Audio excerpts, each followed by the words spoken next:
How many of you saw this? This was an article in Business Week. It came out about 3 or 4 weeks ago.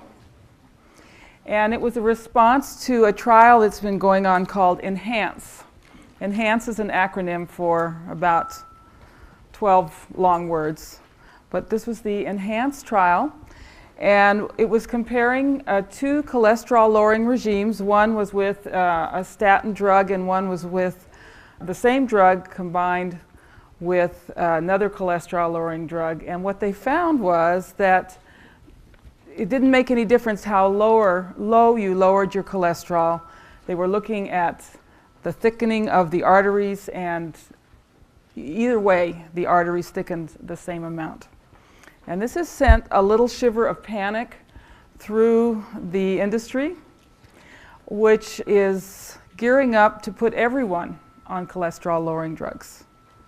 Diabetics, the elderly, women, and even children. So a little shiver of fear has gone through this industry.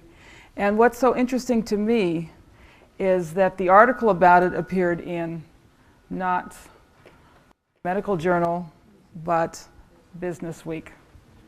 Business Week. This is big business. So what we're going to do tonight is explore a little bit of history and look at the premise for all of this cholesterol-lowering and low-fat diets. According to what I call the diet dictocrats, the self-appointed watchdogs in the medical industry and our government, the reason that we have so much heart disease today compared to 100 years ago is because we've become a bad, indulgent people eating lots of terrible, saturated animal fats. And we did not used to do this. We did not used to eat these terrible animal fats, but now we're richer and more complacent, and we have become very indulgent. According to the diet dictocrats, these saturated fats are new to the human diet, and that's why we have so much heart disease, cancer, and other diseases today.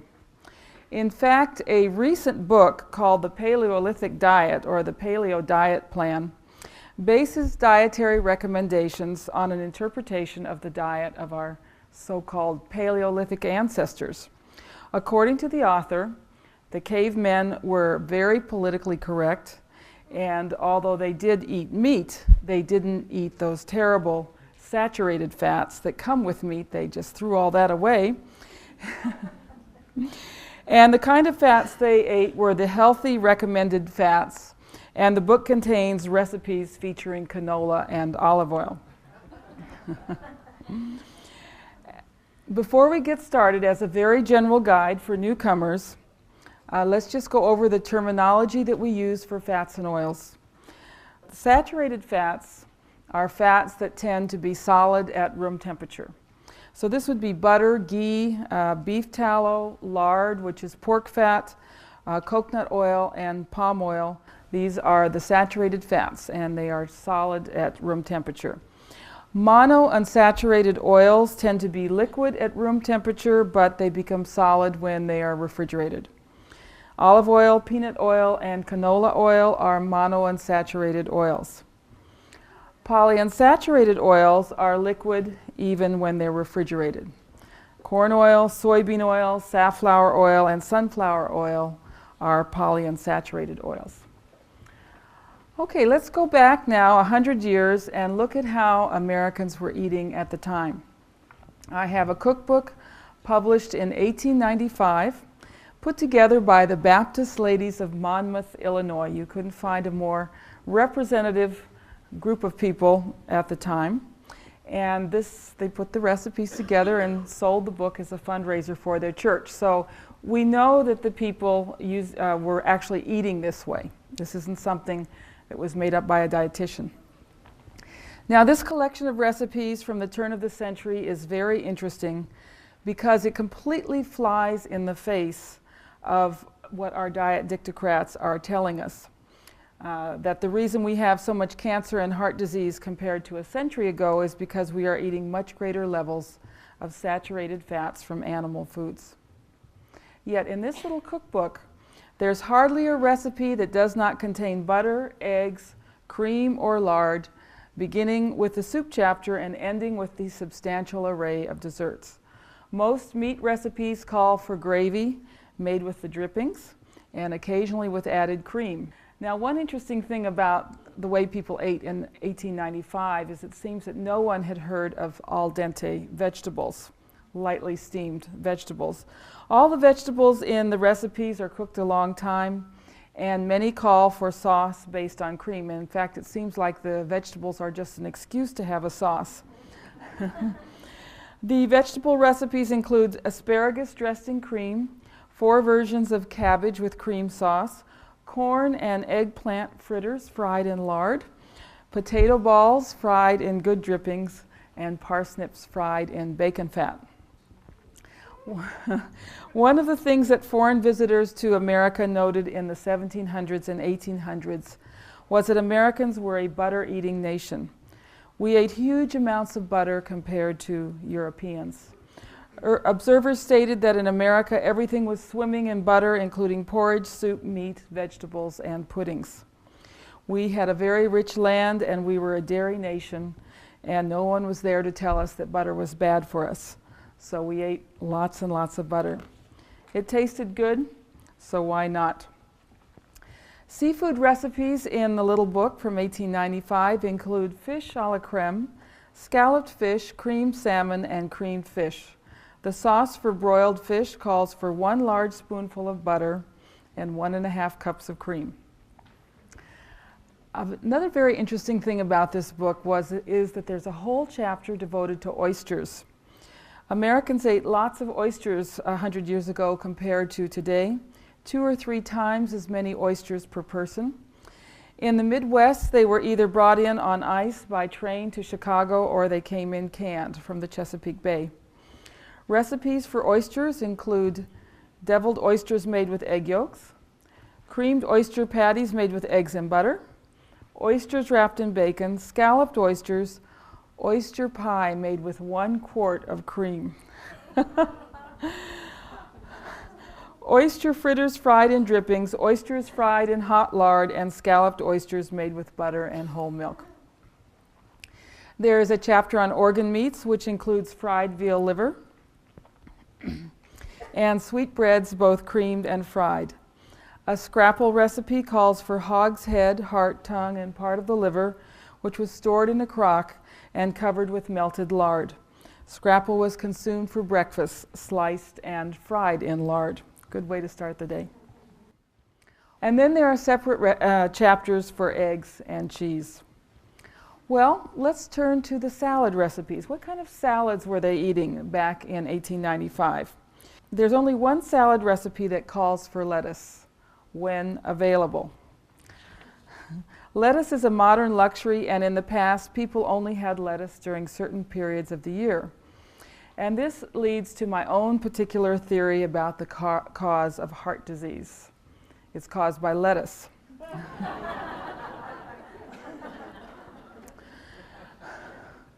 You may laugh at this, but this conclusion is even more preposterous than the conclusion that saturated fat and cholesterol cause heart disease.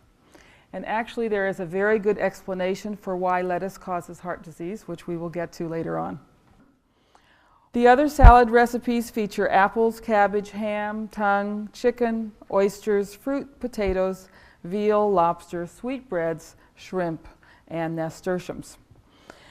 The recipes for salad dressing are what is of greatest interest to our argument.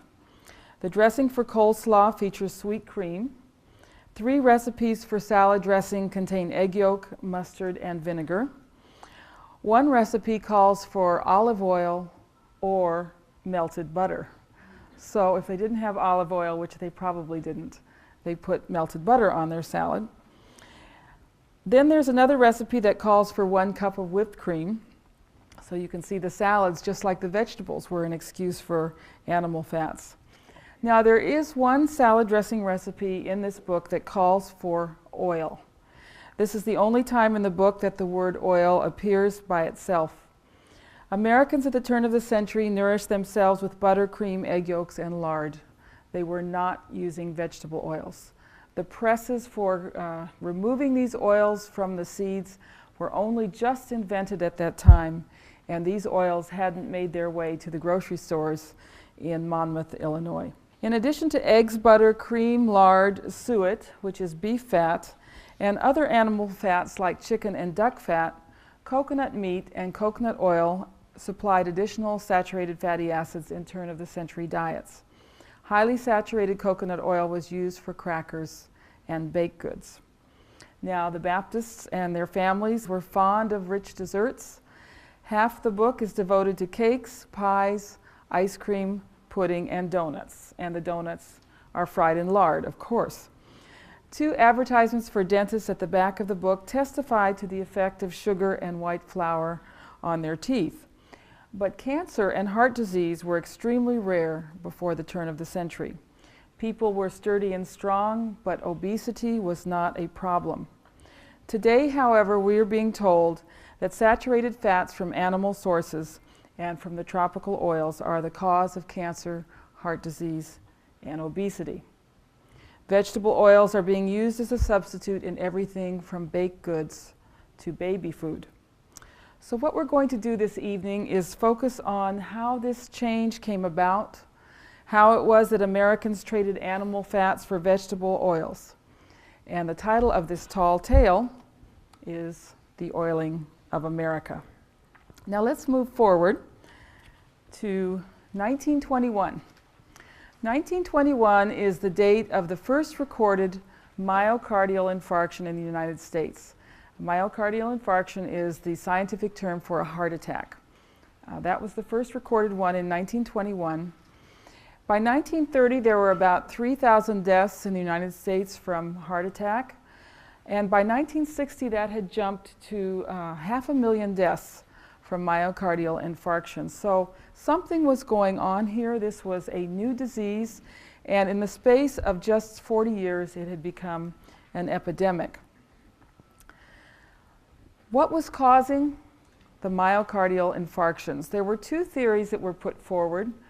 One was put forward by people studying eating patterns in the United States, and they had noticed that Americans were eating far fewer animal fats. They were eating fewer eggs, and more of the vegetable oils, especially the oils that had been hardened by a process called partial hydrogenation to resemble the saturated animal fats. And so their theory was that these new types of oils were causing this epidemic and that we should go back to the way we ate before. Well, that's a pretty reasonable theory, but there was another theory that was put forward called the diet heart theory, or the lipid hypothesis. And this theory said that we were a bad, indulgent, sinful people, and we were eating far too much cholesterol and saturated fat from animal foods, from animal fats. And this bad diet led us to have cholesterol levels in the blood that were too high. And when our cholesterol was high, that led to atherosclerosis, the buildup of plaque in the arteries, the blocking off of the artery, and that was what led to coronary heart disease, especially the myocardial infarctions. So the overall theory said that this bad diet with all these animal fats and cholesterol was causing this new epidemic of heart disease. If you have a theory in science, the burden of proof is on you. And if something comes along that disproves that theory, you need to come up with a new theory. You have to go back to the drawing board and come up with a new theory. And as a matter of fact, as early as 1936, a paper was published that completely disproved the lipid hypothesis. This was published by a couple of pathologists, Landy and Sperry, in 1936. And what they did was look at cholesterol levels and artery blockage in people who had died sudden death.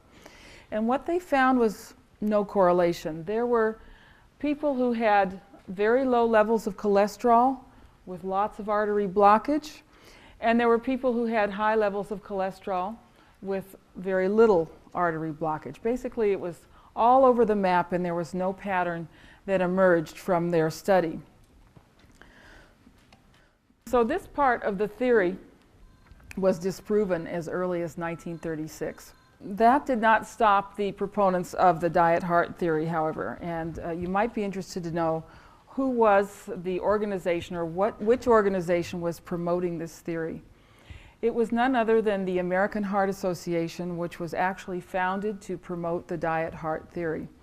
By 1956, the American Heart Association had become so prominent that they were able to organize a fundraiser which aired on all 3 television networks at the same time.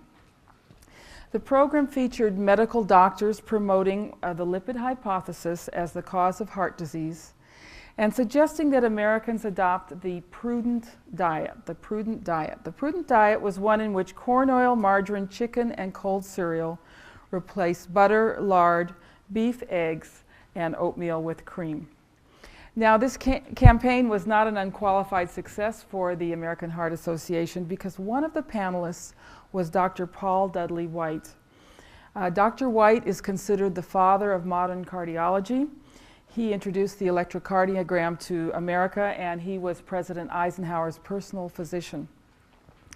On public television, he noted that heart disease in the form of myocardial infarction was non-existent in 1900, when egg consumption was 3 times what it was in 1956, and when corn oil was unavailable. When pressed to support the prudent diet, Dr. White said, "See here, I began my practice as a cardiologist in 1921, and I never saw an MI patient until 1928.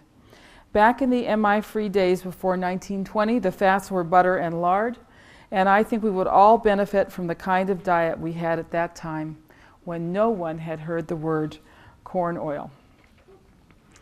Unfortunately, Dr. White's wise words were soon forgotten. And the next step in this saga was the formation of something called the Anti-Coronary Club in New York. It was led by Dr. Norman Jolliffe, director of the Nutrition Bureau of the New York Health Department. What he did was place a group of businessmen ages 40 to 59 on the prudent diet. The Anti-Coronary Club members used corn oil and margarine instead of butter, cold breakfast cereal instead of eggs, and chicken and fish instead of beef. They were to be compared with a matched group of the same age who ate eggs every morning and had meat 3 times a day. The results came in 1966. They were published in a medical journal. And if you were to get this journal and look at it, the first thing you would see is the abstract, or the summary of what is in this study. And if you read the abstract, you would think that this prudent diet was very successful because the men on the prudent diet had an average cholesterol level of 220, whereas the control group had an average cholesterol level of 250. If you read the whole article, which many doctors don't do, they just read the abstracts, and got to the very end, you'd find a paragraph that was in very small print, so small that you'd have to put your reading glasses on to read this. You might think it was a footnote to this article. And if you read that paragraph, you would find out that the men on the prudent diet who had lower cholesterol had 8 deaths from heart attack during the period of the study. And the men who were not on the prudent diet, who had higher cholesterol, had no deaths from heart attack during the study. So here we have the Anti-Coronary Club. 8 deaths from heart disease among the prudent dieter group, and none among the controls. Well, by this time you may be asking yourself, who is behind this? What is pushing this diet heart theory if the early studies were so negative and didn't support the theory at all? The group behind this diet heart theory was the industry that had the most to gain. This was the edible oil industry. This industry is a very powerful lobby in Washington, D.C., and no one has ever heard of them. Their lobbying group is called the Institute for Shortening and Edible Oils, and they have worked behind the scenes for the last 50 years to promote their product and to demonize the competition. And the competition, of course, is the animal fats. Now, the American Heart Association, although it was founded to promote the lipid hypothesis, actually at one point prepared a statement in which it warned consumers to avoid partially hydrogenated vegetable oils to avoid trans fats. That was in 1965, and they had printed up 150,000 of these statements. They were about to distribute them to the public when the industry found out about this. And Dr. Fred Mattson of Procter & Gamble, who was a big producer of vegetable oils, wrote to the American Heart Association. We actually have a record of this letter, and told them to get rid of this statement. And that's exactly what the American Heart Association did. They destroyed all the documents and issued a new statement that removed any reference to trans fatty acids, in fact, which actually encouraged the consumption of these partially hydrogenated fats. Then, during the 1960s, this industry worked behind the scenes to supervise the American Heart Association, the National Heart, Lung, and Blood Institute, and the American Dietetic Association to make sure that they were promoting the vegetable oils. They made sure that people sympathetic to their point of view were on their boards of directors and were their science advisors. In 1971, you can see this is moving right along just as if it were planned. The FDA's General Counsel retired, and he became president of this Edible Oil Trade Association. And he was replaced at the FDA by a food lawyer, Peter Barton Hutt of Covington and Burling, who had represented the edible oil industry. So we call this the revolving door policy, and now the fox was in the henhouse. The very industry the FDA was supposed to police was now in charge. And we'll see in a moment what Peter Barton Hutt did when he went to the FDA. Then going on to the 70s and 80s, the same Fred Mattson, who squelched the anti-trans fat statement, held two controlling positions in the lipid research clinic trials that led to the National Cholesterol Education Program. So the industry was always working behind the scenes to see that their agenda was carried out. You might be interested to know that for a long time the American Medical Association opposed the lipid hypothesis.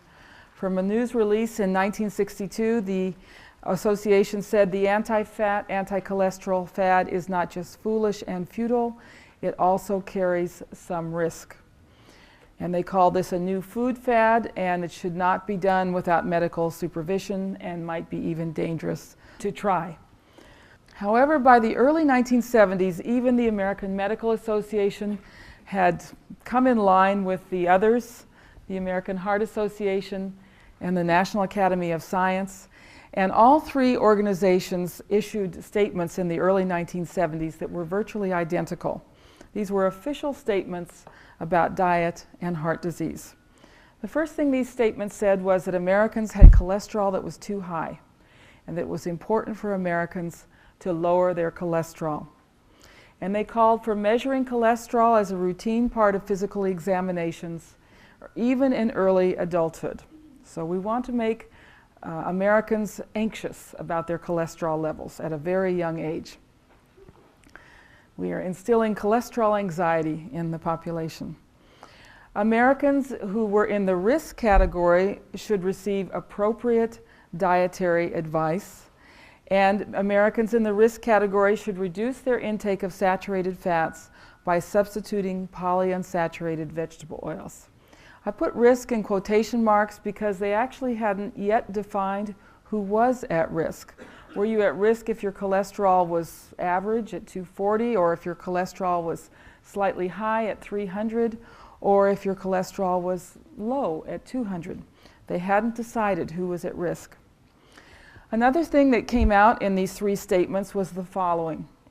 Modified and ordinary foods useful for this purpose of lowering cholesterol should be readily available on the market, reasonably priced, and easily identified by appropriate labeling.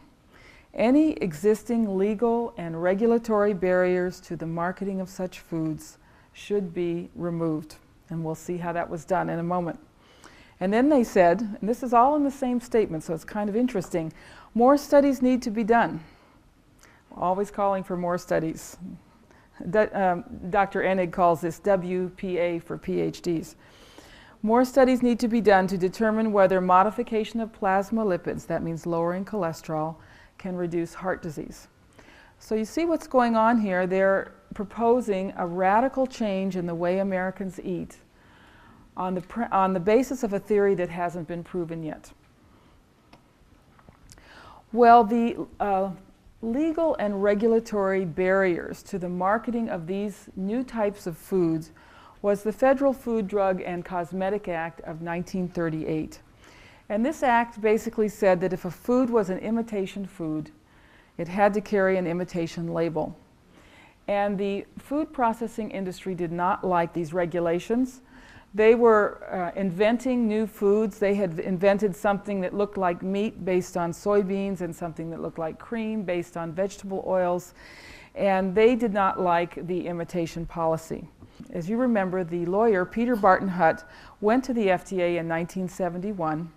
And by 1973, he had put into place the new FDA imitation policy. This policy attempted to provide for advances in food technology.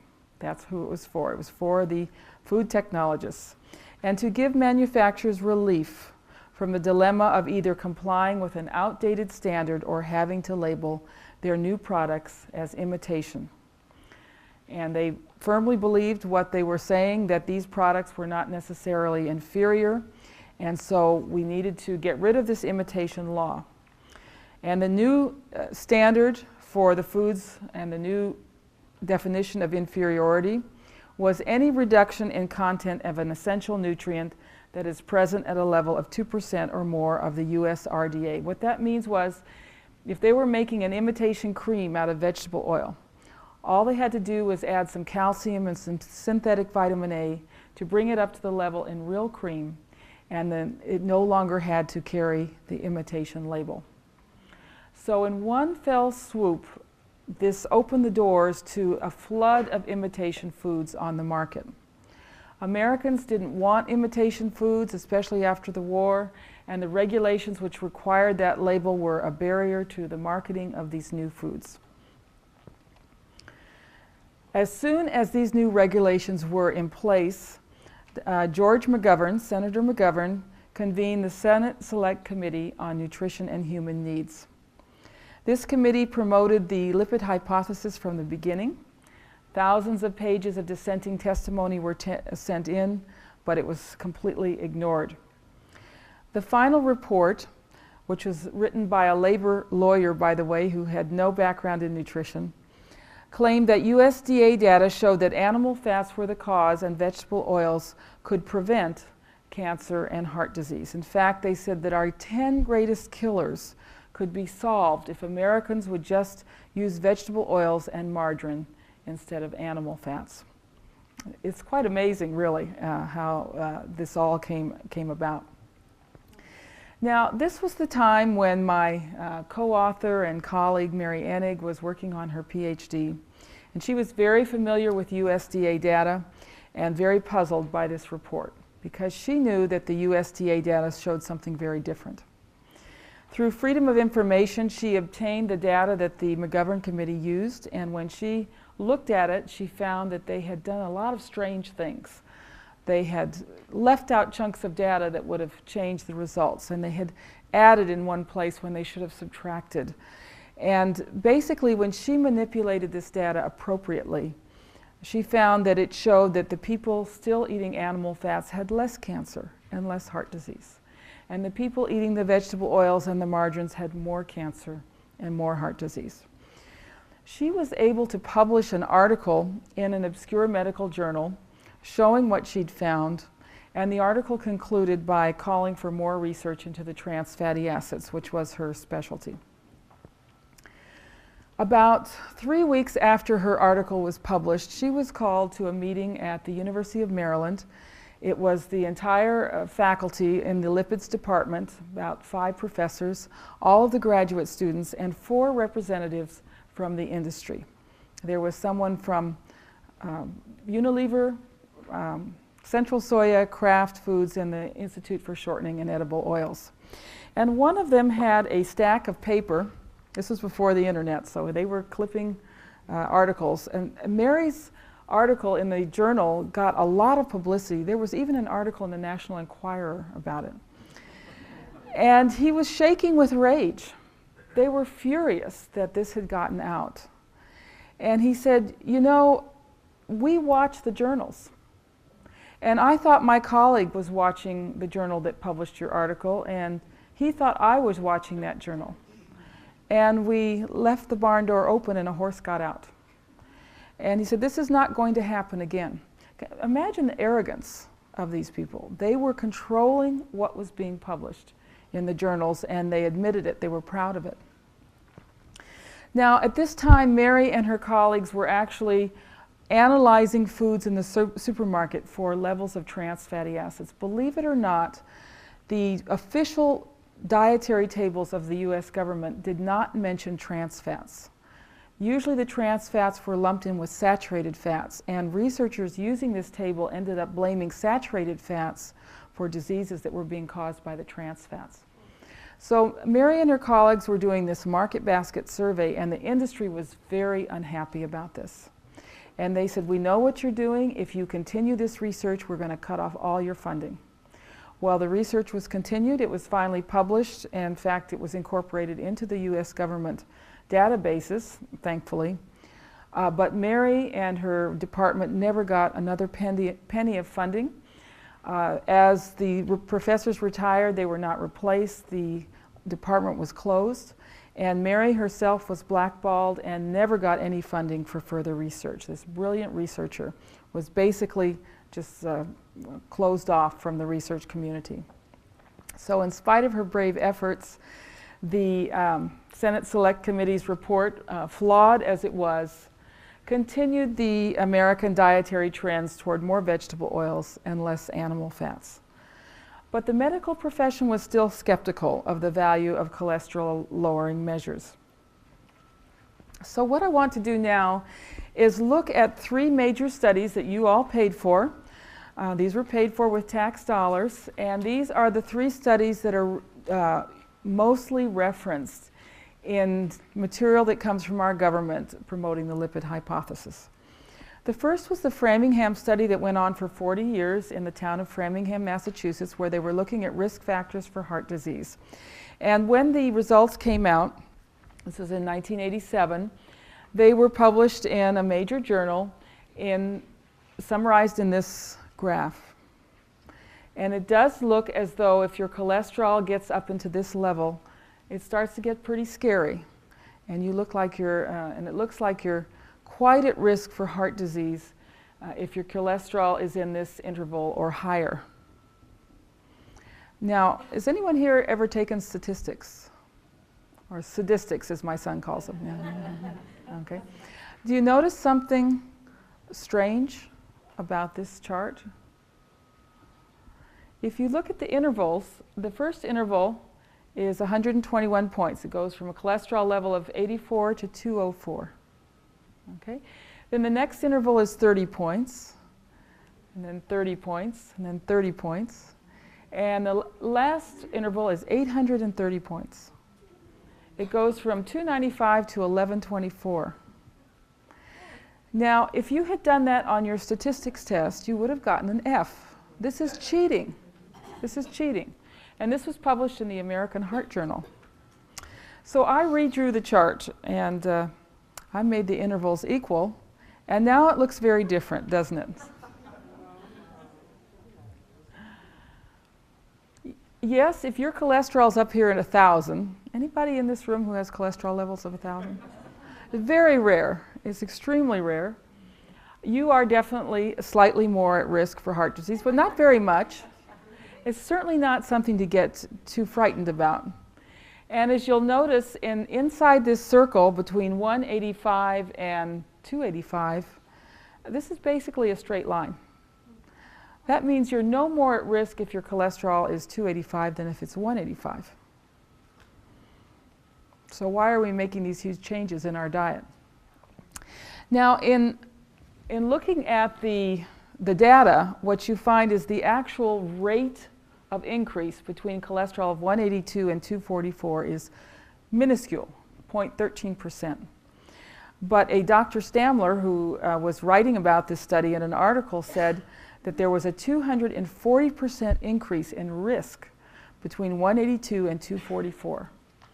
So how did they take this trivial little number here and get this big, scary increase in risk? They actually invented a new way of talking about statistics, something called relative risk. And here's how relative risk works. Suppose the death rate from heart disease at 240, cholesterol level of 240, is 2 per thousand, and at 160 is 1 per thousand. The difference, the rate of difference, the absolute risk, is 1/1000th, but the difference in relative risk is 100% because 2 is 100% greater than 1. Now suppose the death rate at 240 is 2 per billion and at 160 is 1 per billion. The difference in rate is 1/1000th, but the difference in relative risk is still 100% because 2 is 100% greater than 1. Now you see what's going on here? They're getting rid of the denominator. They're not looking at the sample size. Now, you may not have taken statistics, but all of you took fractions. And if you did that on your fractions test, you would have gotten an F. But they get away with this in heart disease research. Be very careful when you see this word risk in the newspaper articles because this is what they're doing. Usually these studies show very small differences, but they can make them seem very large by using this paradigm of relative risk. And the cholesterol theory proponents usually exaggerate the benefits by reporting them in terms of relative risk and minimize the side effects by reporting them in terms of absolute risk. And a very good example of that was the CARE trial, which was actually never published. They didn't publish this because they didn't like what they found. The relative risk of heart attacks or death from heart attack in the people taking the cholesterol-lowering drug, there was a 19% reduction in relative risk. The absolute risk was only 1.1%. But there was a lot of breast cancer in the women taking the drug. They had a 4.2% absolute risk increase, but if you do it the way the proponents of the diet heart theory do it, it was a 1,500% increase in breast cancer risk. In 1992, Dr. William Castelli, who was the director of the Framingham study, wrote in a very obscure journal. He said, in Framingham, Massachusetts, and this is what they really found, the more saturated fat one ate, the more cholesterol one ate, the more calories one ate, the lower people's serum cholesterol. We found that the people who ate the most cholesterol, the most saturated fat, and the most calories weighed the least and were the most physically active. So those who were eating the animal fats had the best risk factors for heart disease. Now you didn't read that on the front pages of the New York Times, did you? This is moldering in the basements of the medical libraries. The second study that your tax dollars paid for was the multiple risk factor intervention trial, Mr. Fit for short. They come up with very clever names for these, which involved 362,000 men. And they were looking at cholesterol levels versus heart disease deaths and total deaths. And they did find that if your cholesterol was high or going up, as cholesterol levels were going up, the deaths from heart disease also increased. It wasn't a huge increase. It went from slightly less than 1 per thousand to about 2 per thousand. However, anything that you gained from not dying of heart disease from having low cholesterol was more than wiped out by the huge increase in total deaths from having low cholesterol. The total deaths were deaths from stroke, cancer, intestinal diseases, accidents, and suicide. And this is something that emerges over and over again in these studies. There is a slight improvement in heart disease deaths for lower cholesterol, but a larger number of total deaths from other causes.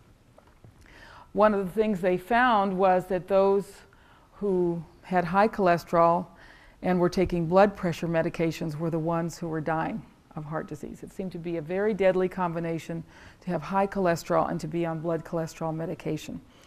They actually stopped the study early because they didn't want this correlation to become statistically significant. Now, in writing about this study, Dr. John LaRosa of the American Heart Association made a strange statement. He said the curve starts to inflect after 200, cholesterol levels of 200. Now, he's talking about this line here, which is a gradually sloping line. There is no place on this line where you would suddenly decide that someone was at risk for heart disease. But he said that it was right here at 200.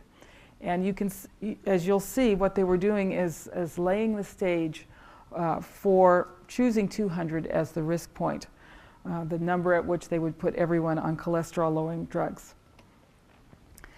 The third big study that you paid for was the Lipid Research Clinic's coronary primary prevention trial. The results were published in 1984. It was a very expensive trial that cost $150 million. This trial did not look at diet. It looked at two groups, one of which was on a cholesterol-lowering drug, and the other one was on a placebo, a type of sugar pill. In fact, all of the subjects were put on a low cholesterol, low saturated fat diet. They thought it would be unethical to allow one group to eat animal foods. In fact, a lot of the money for this trial was spent on dietitians who met in focus groups with all of the subjects in both groups and taught them how to avoid animal fats, how to use margarine instead of butter, breakfast cereals instead of eggs and bacon. They were basically propagandizing for the food industry. When the results were published, the researchers claimed that the group taking the drug had a 17% reduction in the rate of heart disease. Now, Mary Enig was on the ball and looked at their results and looked at their data, and she found no difference in the rate of heart disease between those taking the cholesterol-lowering drugs and those who were not.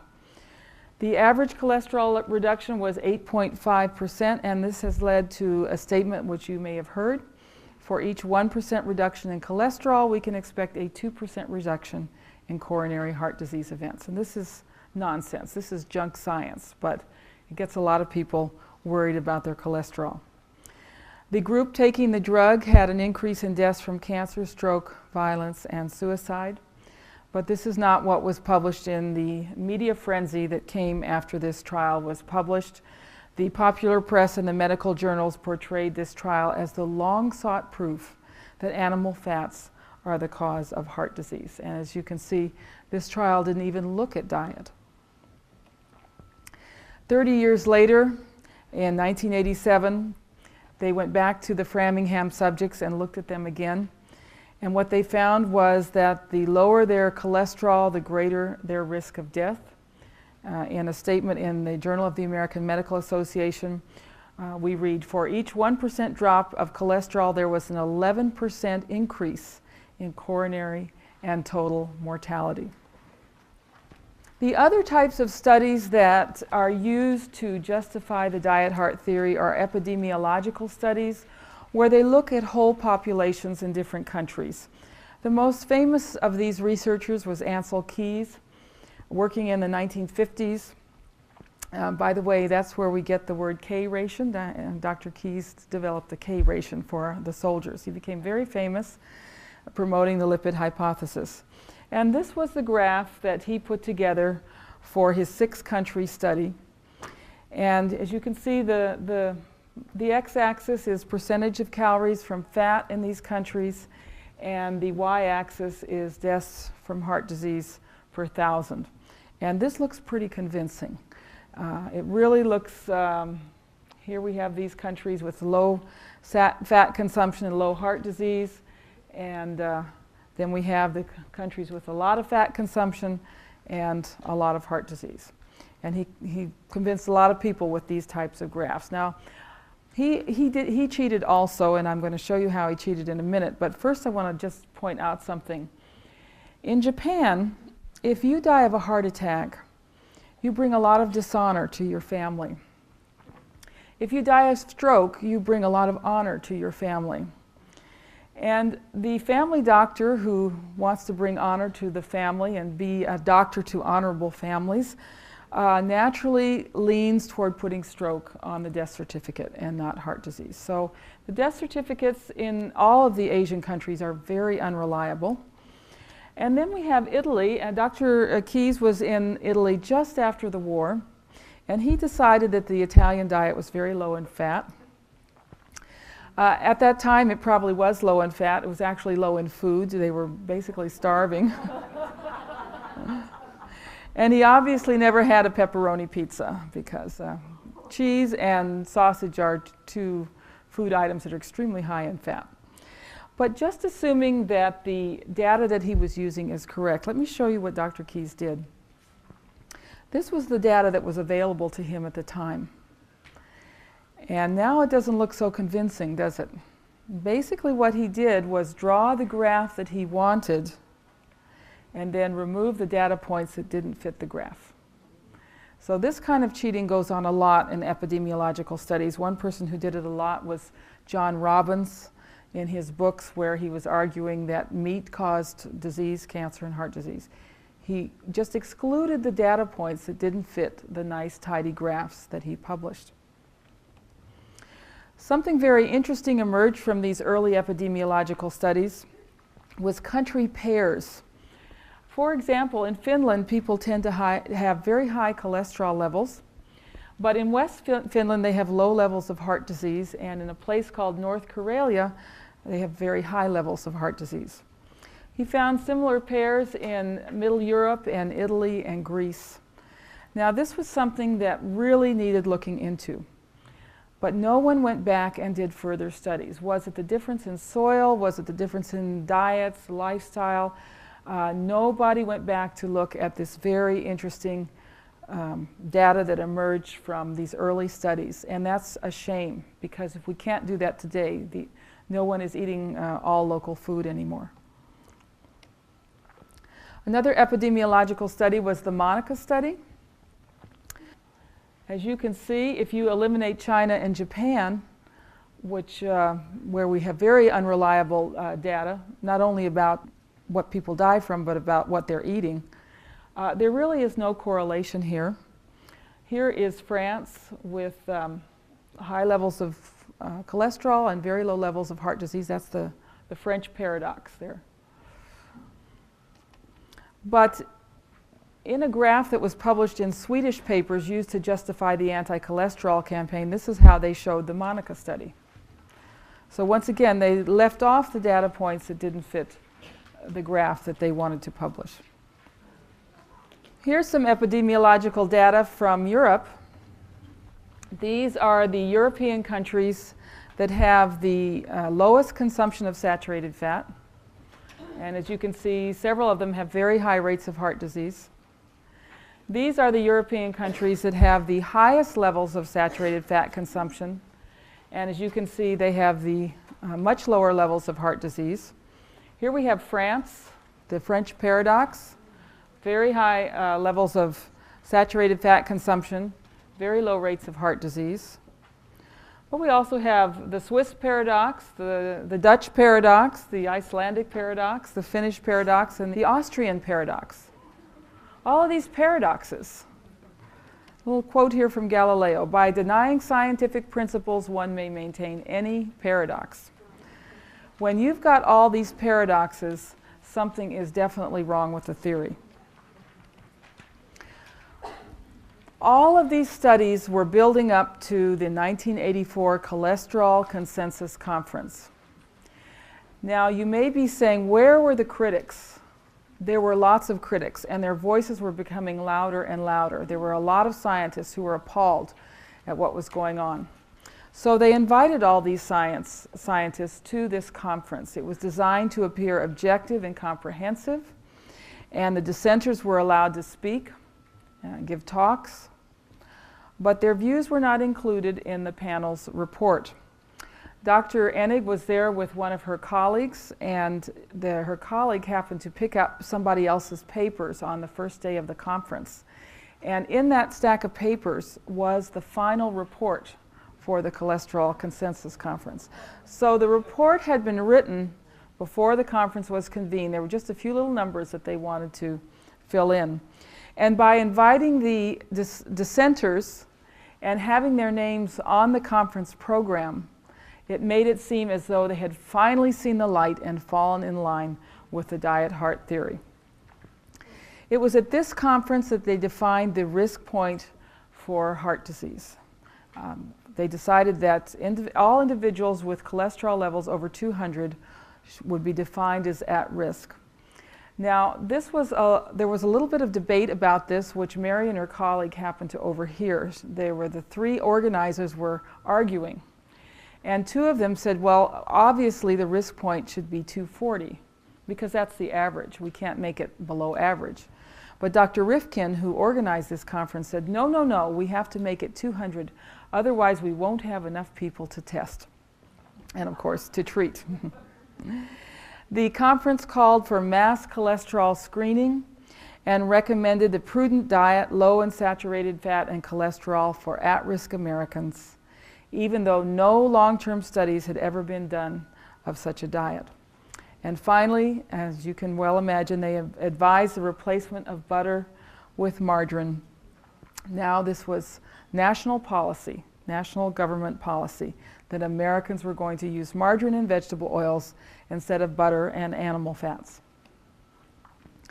This officially launched the National Cholesterol Education Program, but the planning for this educational program had actually started a year before. It was just officially announced at the conference. And the stated goal was to change physicians' attitudes. There were still many doctors who didn't subscribe to the lipid hypothesis. A large physician's kit was sent to every doctor in the United States. You paid for this, remember? Explaining how to test for cholesterol, how to treat people with cholesterol, so-called high cholesterol, what kind of diets to put people on, and started to talk about drugs for lowering cholesterol, which is not surprising since the American Pharmaceutical Association was on the coordinating committee. The dietary recommendations, no surprises here: reduce cholesterol and saturated fat and use margarine instead of butter. Now, in 1990, the National Institutes of Health added something to the National Cholesterol Education Program. As you remember, when this started, this diet, this prudent diet, was going to be for people who were at risk, adults at risk for heart disease.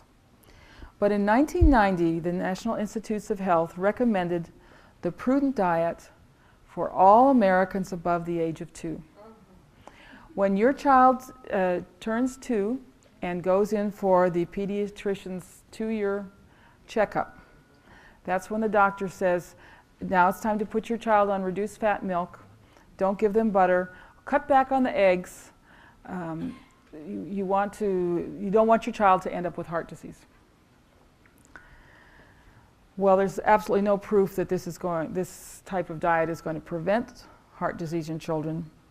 And what they're recommending is far more than just bad advice.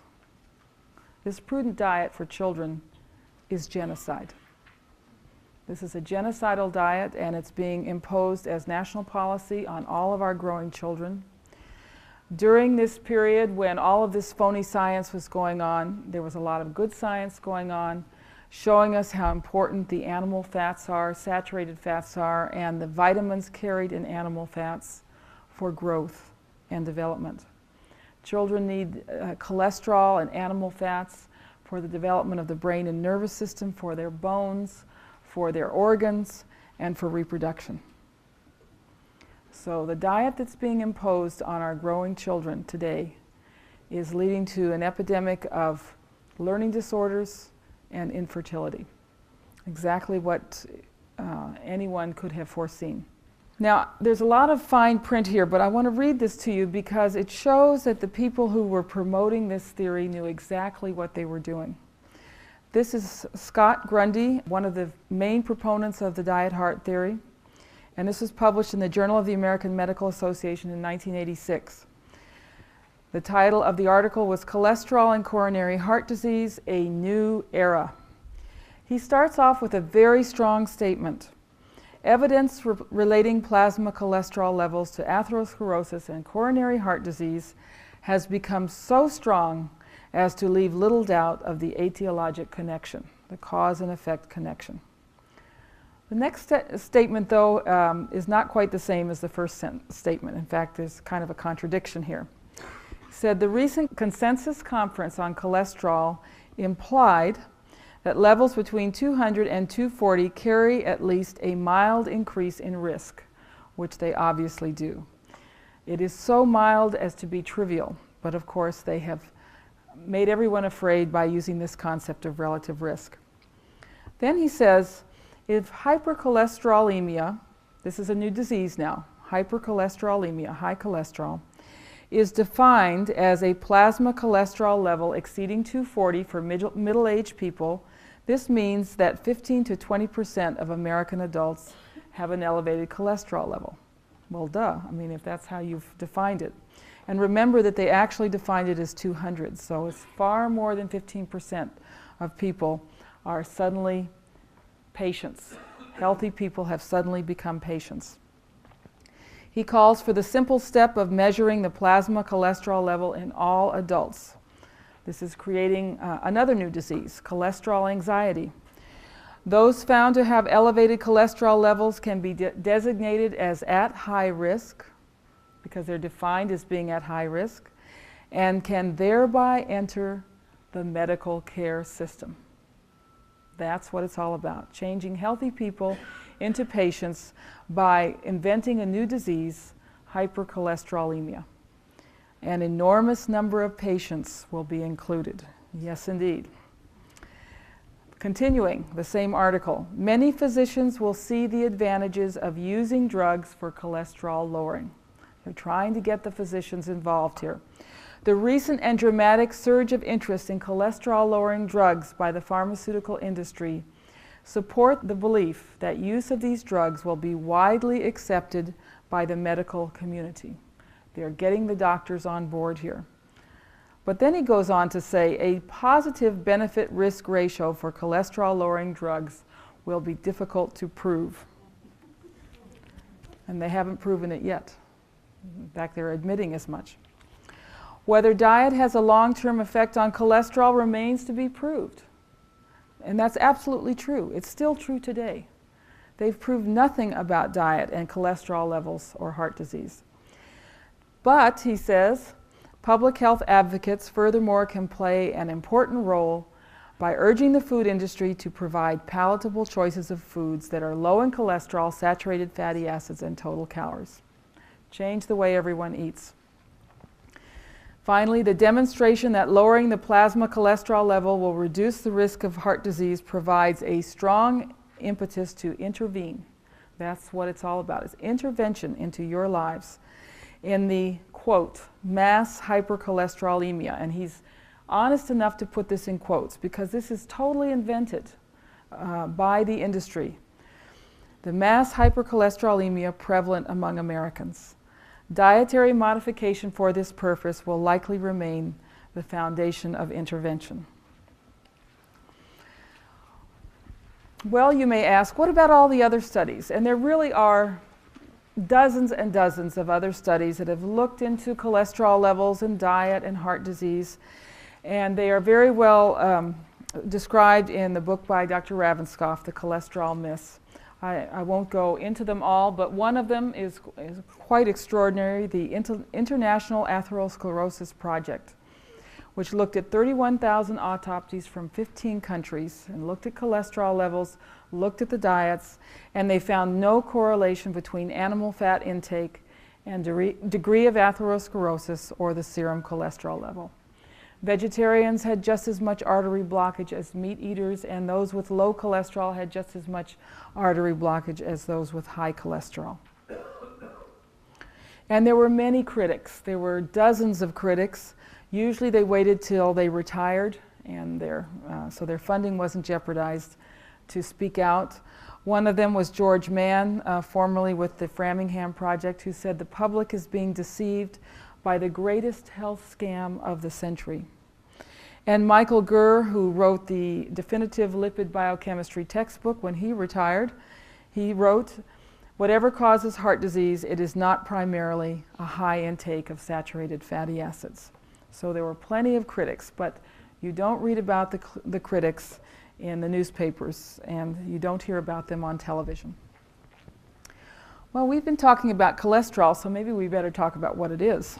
What is cholesterol? Most people think cholesterol is a fat, but it's actually more like a wax. It's a sterile molecule. It's made by almost every cell in the body. Its key role is to make cells waterproof. It's in your cell membranes, and it plays the same role that cellulose does in plants. It makes the cells, gives them a stiffness that they're supposed to have, an integrity, and it makes them waterproof so there can be a different chemistry on the inside and the outside of the cell.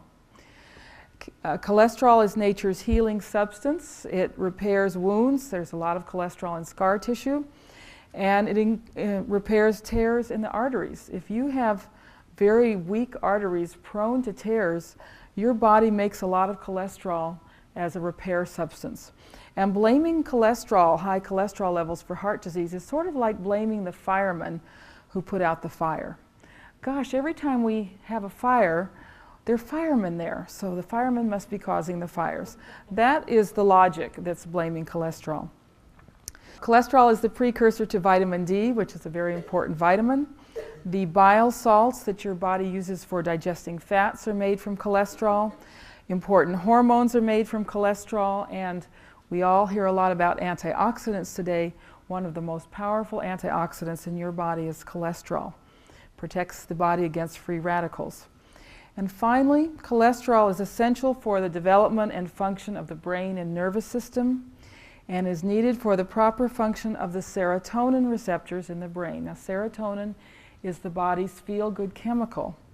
And when your cholesterol levels are low, that feel-good chemical cannot work, and people end up being depressed or antisocial or suicidal.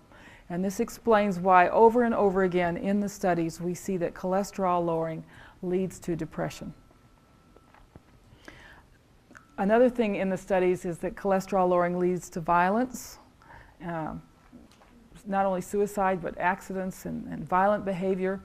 And we also see this in animals. Vicious dogs have low cholesterol compared to nice dogs. And in prisons, violent offenders tend to have very low cholesterol. So you can see it's not just something that's enriching the pharmaceutical industry or enriching the food industry. This is something that's causing a lot of suffering, an incredible amount of suffering in our culture. Cholesterol is actually the mother of all hormones. All of the sex hormones are made out of cholesterol, estrogen, testosterone. This is why cholesterol lowering often leads to infertility and loss of libido. And these hormones here are also made out of cholesterol. These are the hormones that regulate mineral levels, blood sugar levels, that deal with healing, that regulate blood pressure, and that help you deal with stress when you need to have cortisol and so forth. These are all made out of cholesterol. Vitamin A is required to make all of these hormones. We get vitamin A from animal fats. And the trans fats, which are of course the substitute for animal fats, inhibit all of these hormones. Is it any wonder that we're seeing a lot of hormonal problems in our population today? And a lot of use of prednisone. What is prednisone? It is the synthetic cortisol. People can't make enough cortisol to heal because they're too low in cholesterol, eating trans fats, or lacking the vitamins that they need to make this critical hormone. To summarize about cholesterol research, cholesterol levels increase naturally and gradually with age. It is normal for your cholesterol to go up as you age because you need more protection. You need more antioxidants, your arteries are weaker, and you need more of that healing substance. It is very difficult to get an accurate reading of cholesterol. The levels vary with the amount of stress you're under, the time of day, how long ago you ate, and the type of test used. The type of tests that they use in the shopping malls tend to give a higher reading, to get you into the medical system. A study with college students looked at cholesterol levels every week during the year, and one week everybody's levels went sky high, and the researchers were perplexed until they realized that this was the week of midterm exams. All the students were under a lot of stress, And their cholesterol went up so they could make hormones to deal with the stress.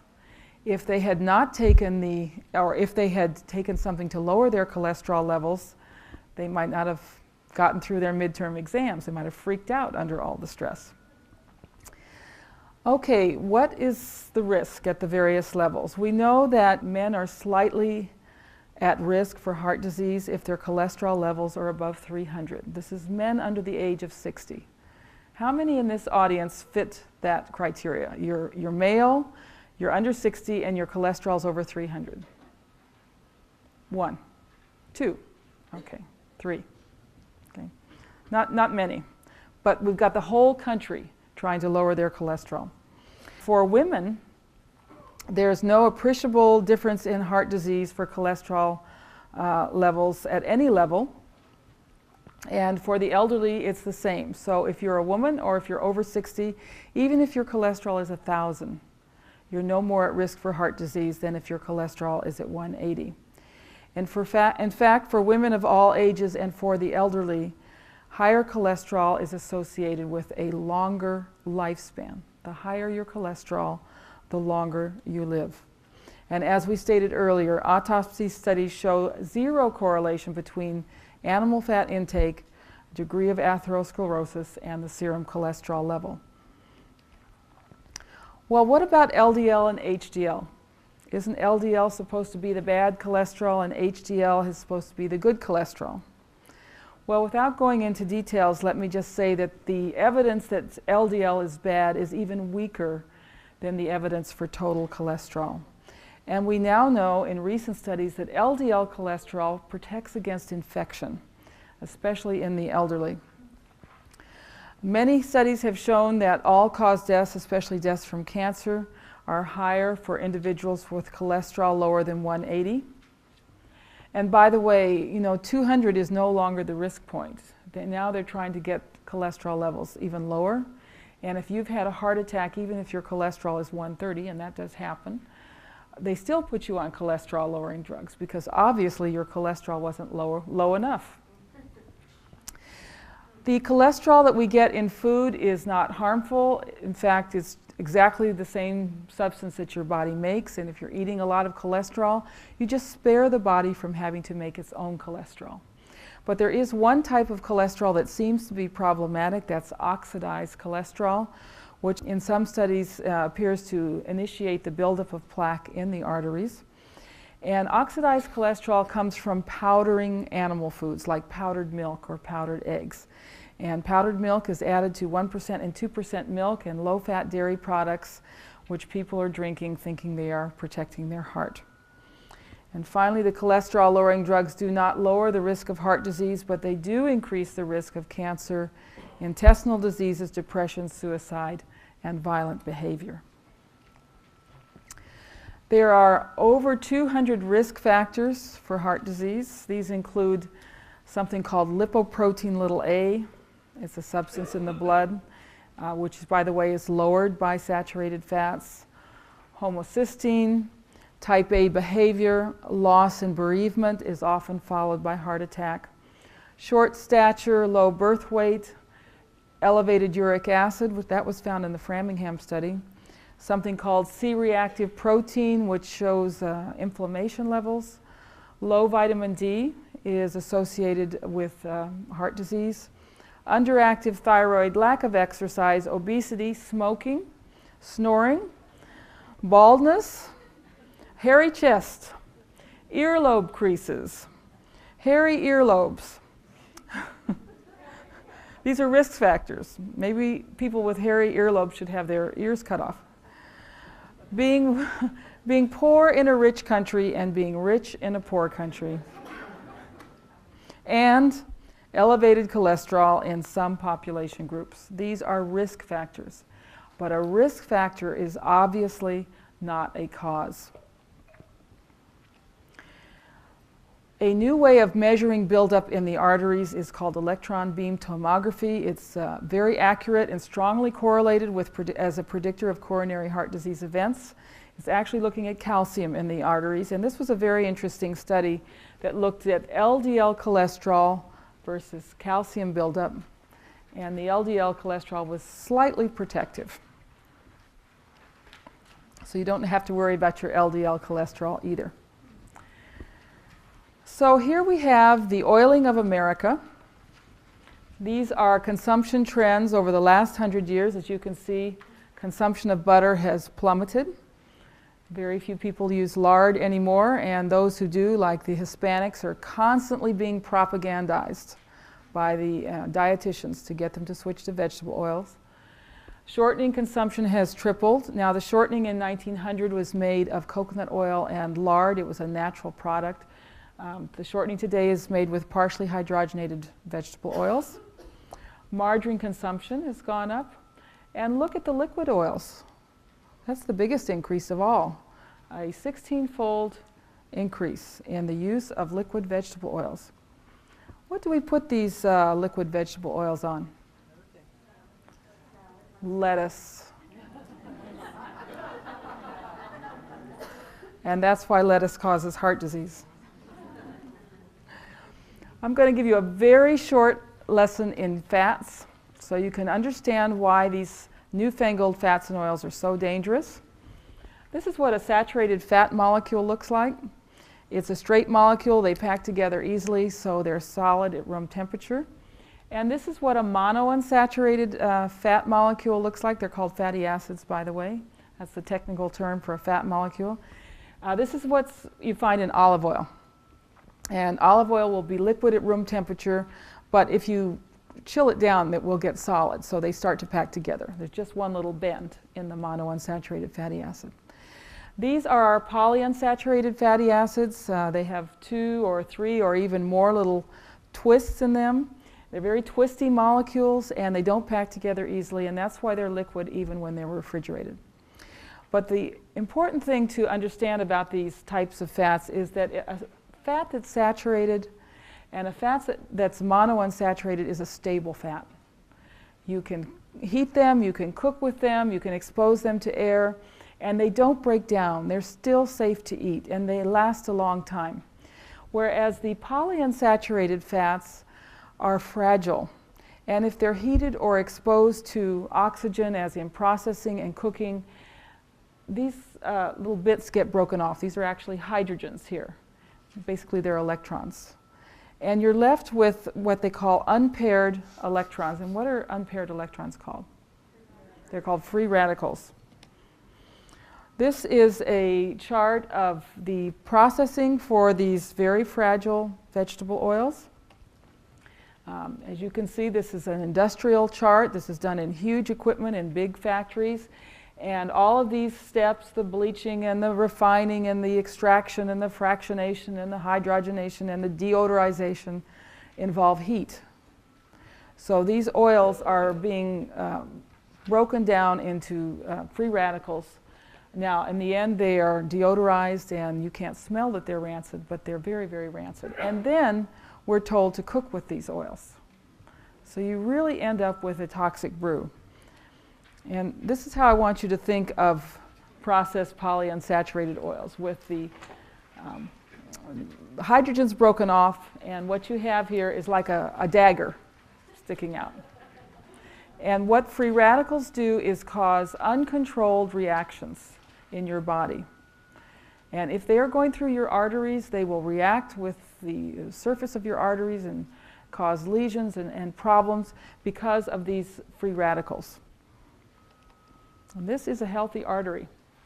It's smooth. It's encased in fat, by the way. This is saturated fat. This is in your heart. The heart wants saturated fat because that's where the most energy is and because they're stable. And this is a damaged artery. It looks sort of like fried chicken.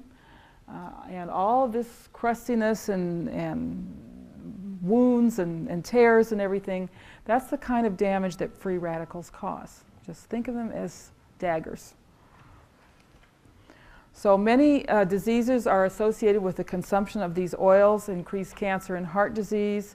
Several studies have shown that women who consume a lot of polyunsaturated oils have more wrinkles. They cause premature aging, and they interfere with hormone production, immune system. They depress learning ability.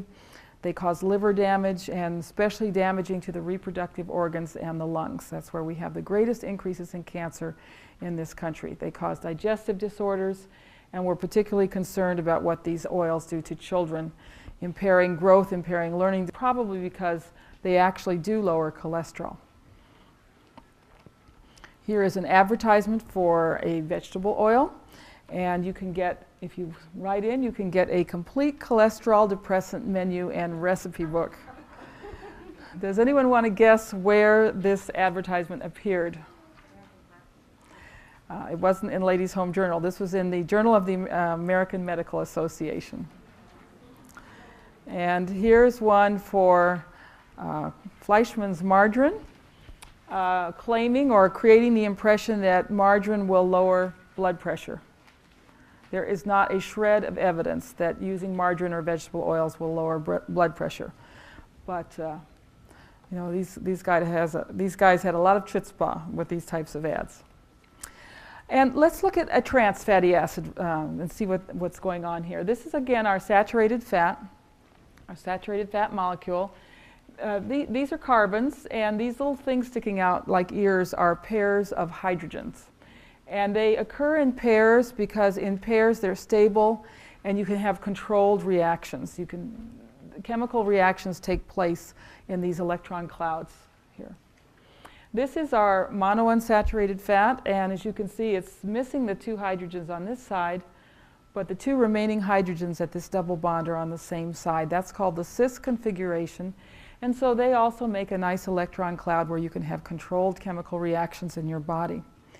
During the process of partial hydrogenation, one of these is moved to the other side, and it's moved across, and trans means across. That's what a trans fatty acid is.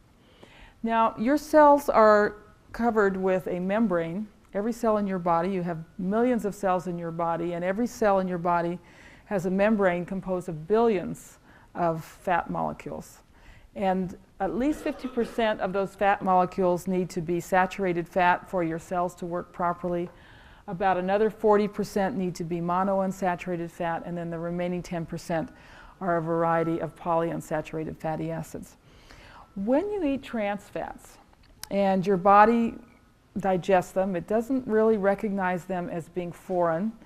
It sort of thinks they're a saturated fat, and it takes them into the body and incorporates them into the cell membrane. And when your body wants to make a reaction at this point in the fat molecule, instead of a nice electron cloud that allows a reaction to take place, instead there's a dead spot, and the reaction can't occur.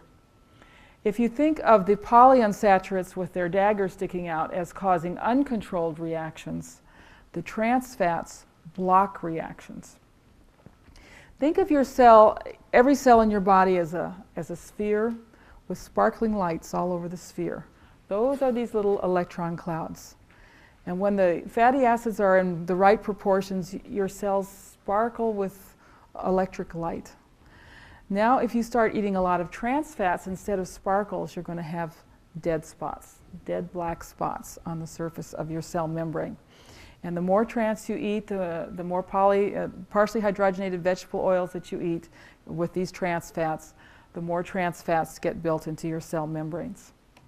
And the list of diseases caused by the trans fats is similar to the list of diseases caused by the vegetable oils: heart disease and cancer, degeneration of joints and tendons. This is why so many people need hip replacements today. Osteoporosis. Diabetes is caused by trans fats. Type 2 diabetes is where the receptors on your cells don't work. The trans fats interfere with receptors on the cell membrane. Autoimmune diseases, skin problems, hormonal problems, and problems with growth and learning in children. And here we have the typical supermarket shelf with a few feet of space devoted to butter and all of the rest to the margarines and spreads. Now, today, of course, there's a big emphasis on low trans spreads or trans-free spreads. But remember, these spreads will be made with the liquid vegetable oils, highly processed, and there'll be a lot of things in there to make those spreads stiff enough to spread, like soy protein and emulsifiers and so forth. But the margarines and shortenings are just the tip of the iceberg, because where most of these trans fats are found are in the snack foods, the crackers, the cookies, the chips, the pie crusts, the donuts. All of this processed food is made with trans fats. And of course the chips and the snack foods. A teenage boy can go through a package of those in about 10 minutes, especially if he's had a USDA approved low-fat lunch at school, and by 2 o'clock in the afternoon he's absolutely starving, and what's left but the vending machines. And so he goes through this bag of chips. Has anyone told these boys that the types of fats in these chips may prevent them from having a normal sex life? You know, boys think about these things at this age. But nobody is warning them what these fats are doing to their hormones. And of course the fries, up until the early 1980s, the fried food was fried in tallow. That's the fat of cows or sheep. And tallow is what we should be using for fried foods. It's very stable and even has some health benefits. But thanks to an organization called Center for Science in the Public Interest, which was supported by the soy oil industry, they lobbied to get the terrible cholesterol-laden saturated fats out of the food supply, and suddenly the whole industry was using partially hydrogenated soybean oil. This is where we are. This is how most people eat today. These devitalized foods loaded with vegetable oils, trans fats, and sugar. And what's being blamed for all the disease? Saturated animal fats. Something wrong with this logic. Finally, our government has admitted that trans fats are bad. Mary has been completely vindicated. And here's what they're saying. Yes, the trans fats are bad. They're just as bad as saturated fats. So the other part of her message has a long way to go to be accepted. The saturated fats have the opposite effect as the trans fats. The saturated fats are good, and the trans fats are bad. Just to give you a couple of examples here. The trans fats encourage inflammation. They cause inflammation. The saturated fats suppress inflammation.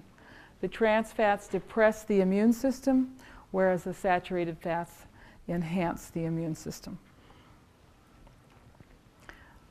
We now know, we have lots of good science about saturated fats, and to demonize saturated fats is not just bad policy, it's actually unscientific.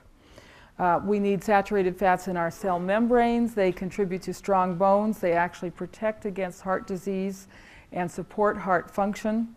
Saturated fats protect the liver from alcohol and other poisons, poisons in Tylenol and drugs and so forth.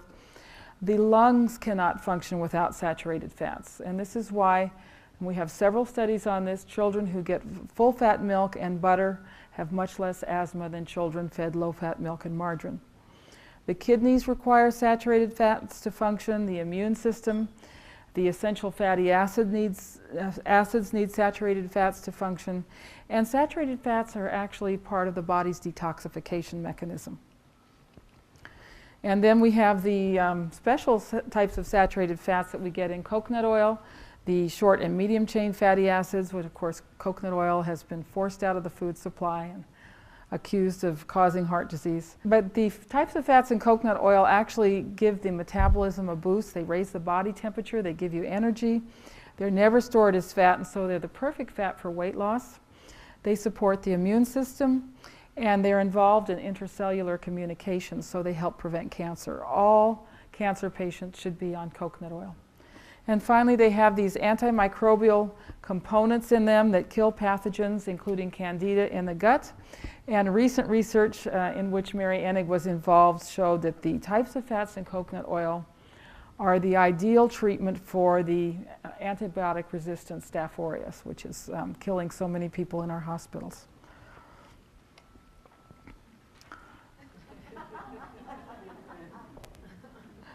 But it's true. An old ad for lard. They're happy because they eat lard. Vitamin D in lard helps the body make neurochemicals that protect against depression. Why did we stop using lard? Because in 1913, when Crisco was introduced into the market, Crisco is partially hydrogenated cottonseed oil. It's the shortening. They published a cookbook. And in this book, it had all these recipes made with Crisco, including a recipe for a lobster bisque made with 1 cup of Crisco.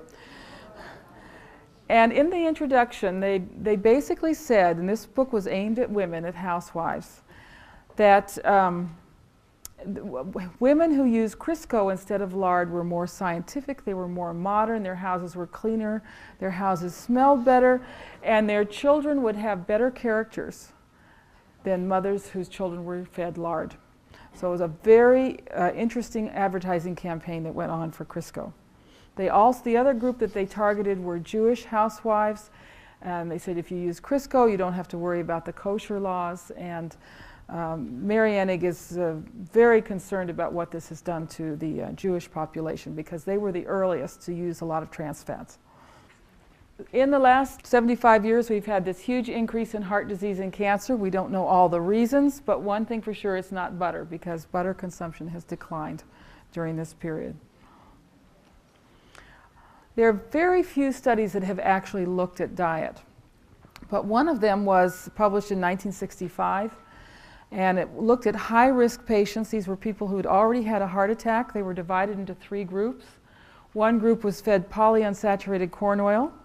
The second group was fed the so-called healthy monounsaturated olive oil, and the third group was fed saturated animal fats. Now, the corn oil group had lower cholesterol, but after 2 years, only 52% were still alive. 30% lower cholesterol. The olive oil group didn't do much better. After 2 years, only 57% were alive. And these are high-risk patients now. The animal fat group had the best outcome of 75% alive after 2 years. And in a recent article published in the Circulation, the Journal of the American Heart Association, they basically said that studies looking at total fat intake showed no significant relationship to coronary artery disease risks. Now, in these studies, they were mixing up all the fats, the good fats and the bad fats. But basically, they showed no relationship. 4 epidemiological studies have shown no evidence that men who eat less fat live longer or have fewer heart attacks. Okay, we've seen some examples this evening of how they cheat, how they manipulate the studies to get the results that they want. We've looked at a few of them: exaggerating trivial results using the concept of relative risk, using graphs with unequal intervals, leaving out data in epidemiological studies. Another one, using surrogate endpoints such as cholesterol levels rather than meaningful endpoints such as death from all causes. And believe it or not, the studies that were used to qualify the cholesterol-lowering drugs only looked at surrogate endpoints. They only looked at cholesterol lowering. They didn't look at how many people died from heart disease. And that was the significance of the ENHANCE trial. This was the first study where they were actually looking at meaningful endpoints. Cherry-picking results to find chance correlations in the very large epidemiological studies. They just published the things that did what they wanted them to do. Changing the trial's endpoints to conform to the data received, determining nutrient intake with dietary recall questionnaires, which are notoriously inaccurate. Poor design of food consumption studies, for example, calling trans fats saturated fats, grouping the good and bad fats together, or grouping natural and processed versions of the same food together.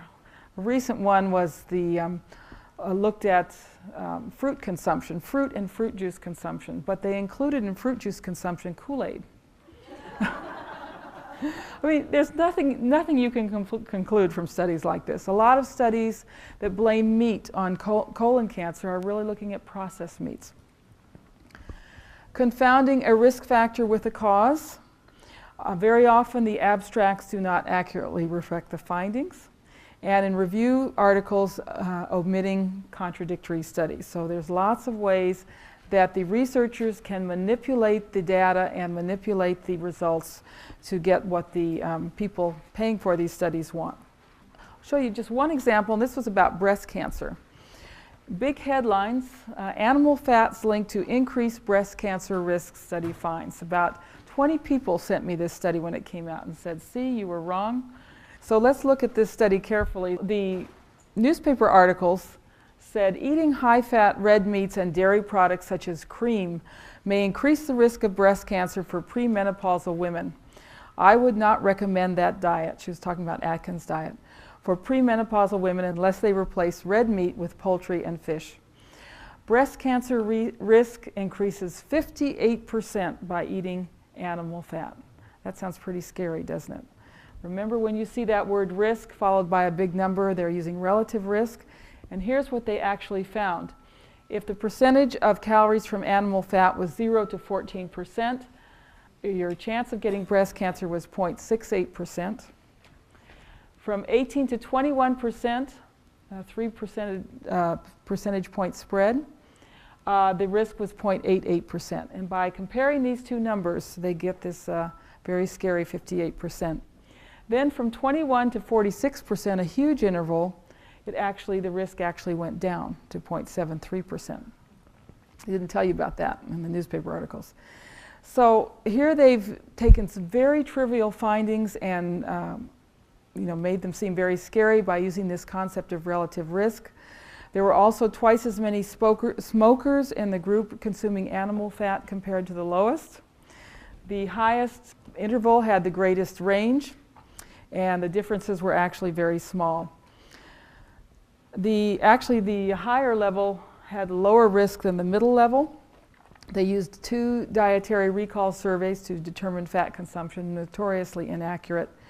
And all of this was reported with great hoopla in the media, without mentioning many studies showing that animal fats have no effect on breast cancer rates.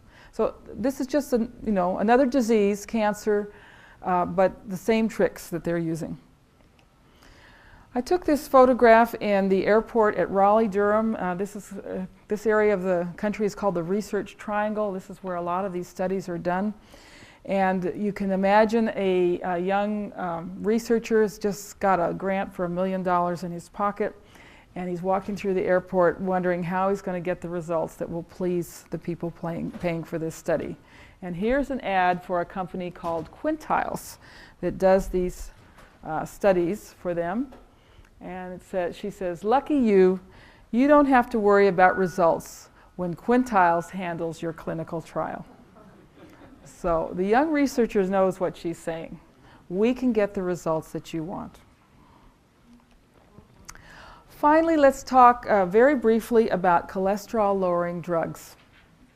The types of drugs used today are called statins. All the ones that are being used are statins, and they work by reducing an enzyme in the liver to reduce cholesterol production in the liver. So Lipitor, Zocor, Mevacor, Pravachol, all of these drugs are statin drugs of different strengths.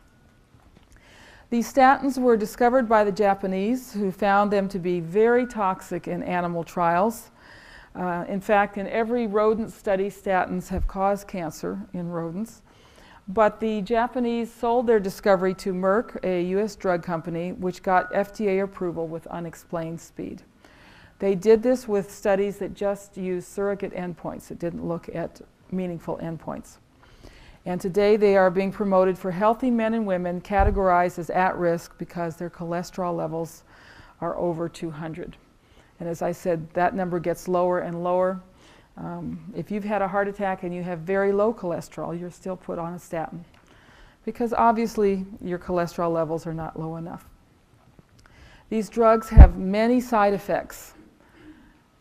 Just a few: fatigue and weakness, memory loss and reduced mental capacity, neuropathy and slowed reactions, muscle wasting leading to back pain and heart failure, intestinal disease, pancreatic problems, reduced libido, depression, accidents, suicide, and cancer. And if you don't believe me, go to this website called askapatient.com and put a search in for Lipitor, and you can read all of the reactions that almost every person reporting has a reaction, some of them very serious.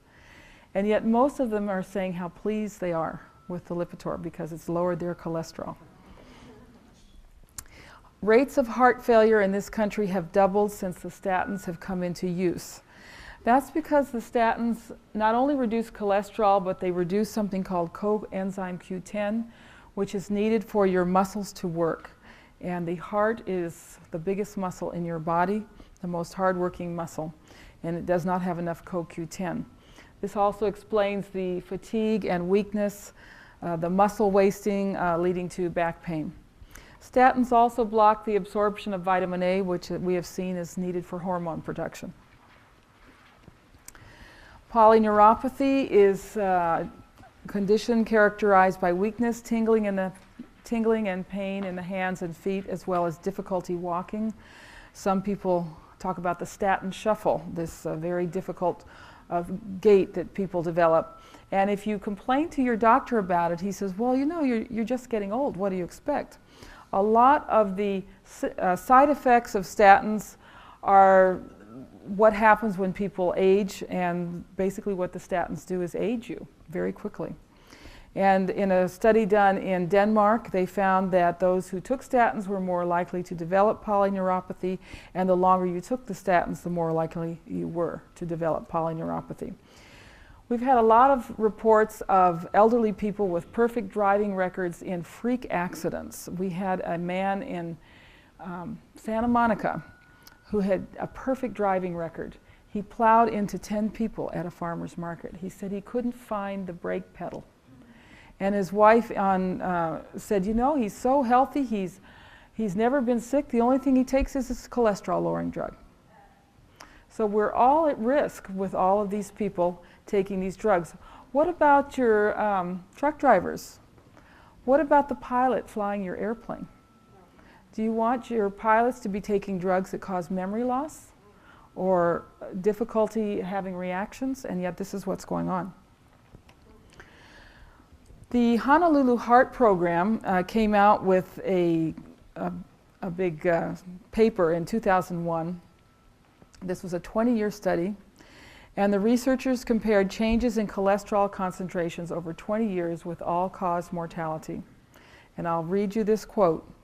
Our data accords with previous findings of increased mortality in elderly people with low serum cholesterol, and show that long-term persistence of low cholesterol concentration actually increases the risk of death. Thus, the earlier that patients start to have lower cholesterol concentrations, the greater the risk of death. Those individuals with a low serum cholesterol maintained over a 20-year period have the worst outlook for all-cause mortality.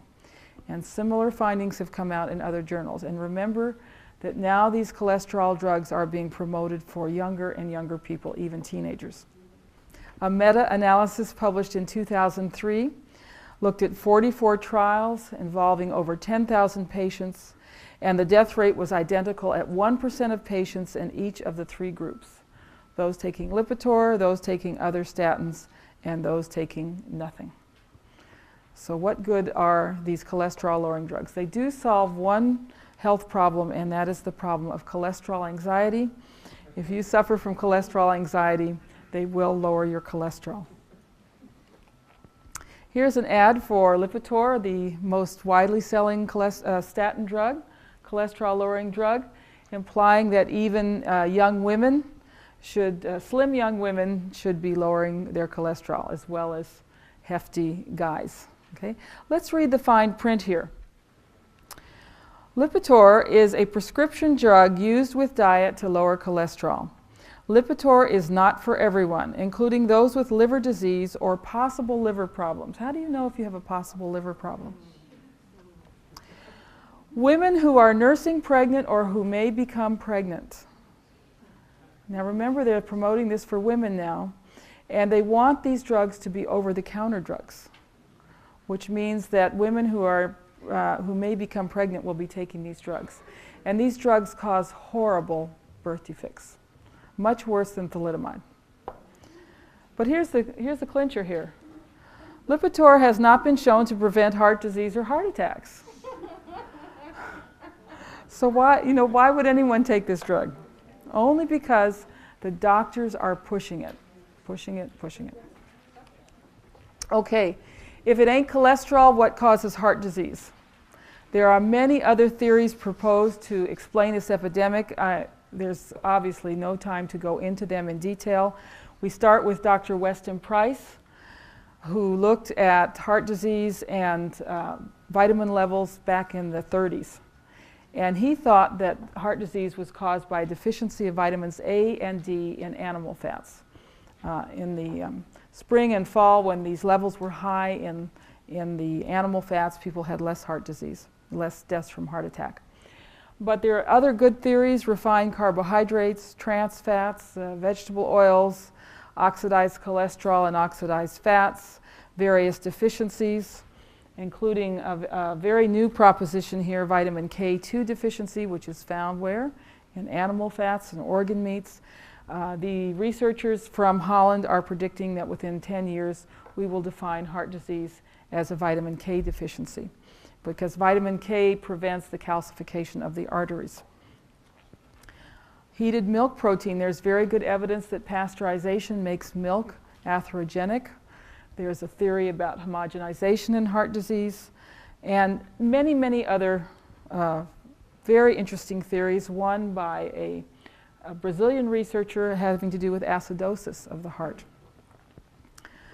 The problem is that there's no money to explore these theories. All of the research money is funneled through the National Heart, Lung, and Blood Institute, and this agency is firmly wedded to the lipid hypothesis.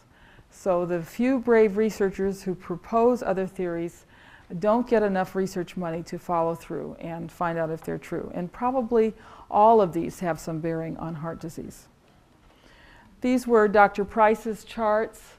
He looked at 16 different districts. The parabola is hours of sunlight. The dotted line is levels of fat-soluble vitamins A and D and local butter.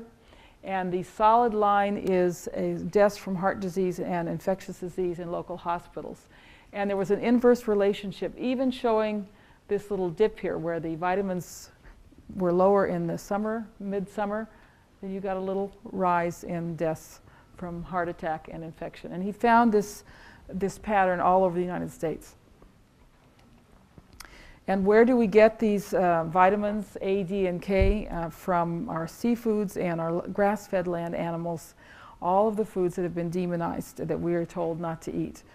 Well, we don't eat insects, of course. Butter and cream and egg yolks, liver and organ meats, and animal fats from grass-fed animals. And the latest victim to the demonization is the seafoods, which our government is warning us about as being sources of mercury. And there's actually always been mercury in seafoods, and many studies showing that people who eat a lot of seafoods have no problem with mercury. So who profits? Follow the money. This is a huge industry that you basically are paying for. Cholesterol testing and treatment is at least $100 billion a year. These drugs are very expensive and very profitable. Then, of course, the foods that we are told to eat, the hydrogenated fats and fabricated foods, that's actually our biggest industry. It's bigger than the aerospace industry, bigger than the automobile industry. Cancer and other diseases caused by these foods is another huge industry. And then, of course, very tragically, growth failure and learning disabilities in children, which takes its toll not only monetarily on our families, but also emotionally. Well, I like to cook, so I'll end with a recipe. This is a recipe for a healthcare crisis and enormous profits. The ingredients, as you have seen, are greed, envy, ignorance, manipulation, cunning, extortion, lies, and fraud. And here are the instructions. 1. Conspire to convince the populace that the natural whole foods that have nourished mankind for millennia, such as eggs, butter, whole raw milk, and red meat, are dangerous and unhealthy. 2. Train the medical profession to advocate antibiotics, vaccinations, fluoride, and fabricated foods as scientifically proven methods for preventing illness. 3. Ignore or suppress healing methods that work. Claim that real diseases have no cure or do not exist. If you're suffering from hypoglycemia or fibromyalgia or chronic fatigue, something that they can't cure with a pill or a drug, and you keep coming back to the doctor with all these symptoms, you know what? It's all in your head. And you're sent off to a psychologist and given an antidepressant. Finally, 4, define normal human conditions such as menopause. They've made a disease out of menopause too. Define normal human conditions such as menopause and average cholesterol levels as illnesses, which must be treated with expensive drugs that create serious side effects. Then you stew, broil, half bake, or boil as the occasion requires, and this serves 300 million people. And that is the oiling of America. Thank you. Thank you. I really give Mary credit. This is her story, and she is the first author of this presentation. I'm merely the presenter. She's a real American hero. So I am happy to answer questions. I'll leave this up on the board. If you're wondering what to do next, follow the principles of traditional diets, which basically always maximize the nutrients in the food, whereas modern diets are based on processed foods that minimize the nutrients in our food. So we'll take some questions. I'm confused about my oils.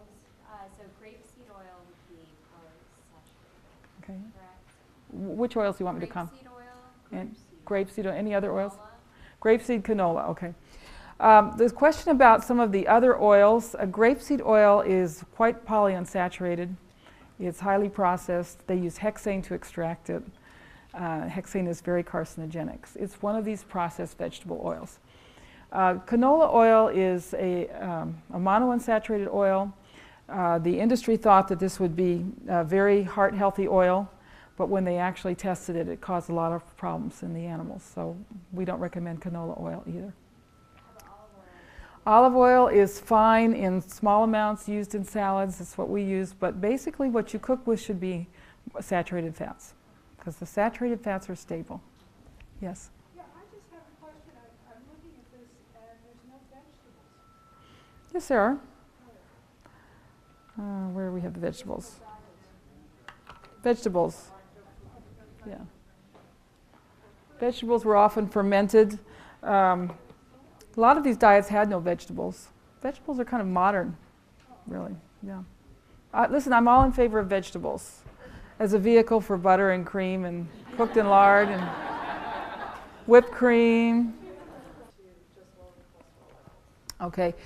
This is the point that's being made here is about statins. Do they have some benefit? Because the questioner here was describing some patients who've been on statins for a long time.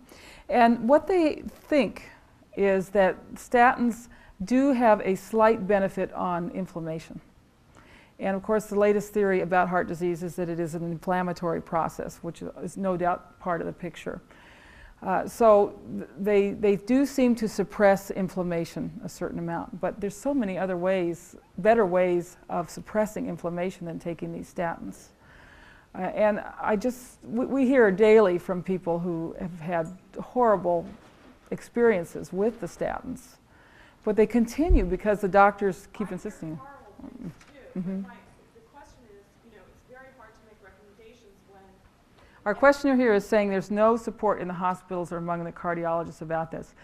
There actually is one cardiologist who, one that I know of. He's in Tyler, Texas. I don't mind giving you his name. His name is Dr. Peter Langsion, Langsgeon. He takes all his patients off of statins. He puts them on CoQ10. He tells them to buy Nourishing Traditions and puts them on a high-fat diet, and he's had very, very good results. Another doctor is, he's not a cardiologist, but Dr. Tom Cowan, who wrote the article in our journal on the cardiotonics that the body produces. And he puts people on herbs that strengthen the heart production. I don't have an answer for you in the position that you're in. I think a lot of people are trapped in the system. I think a lot of cardiologists are trapped in this system, and they know that it's wrong.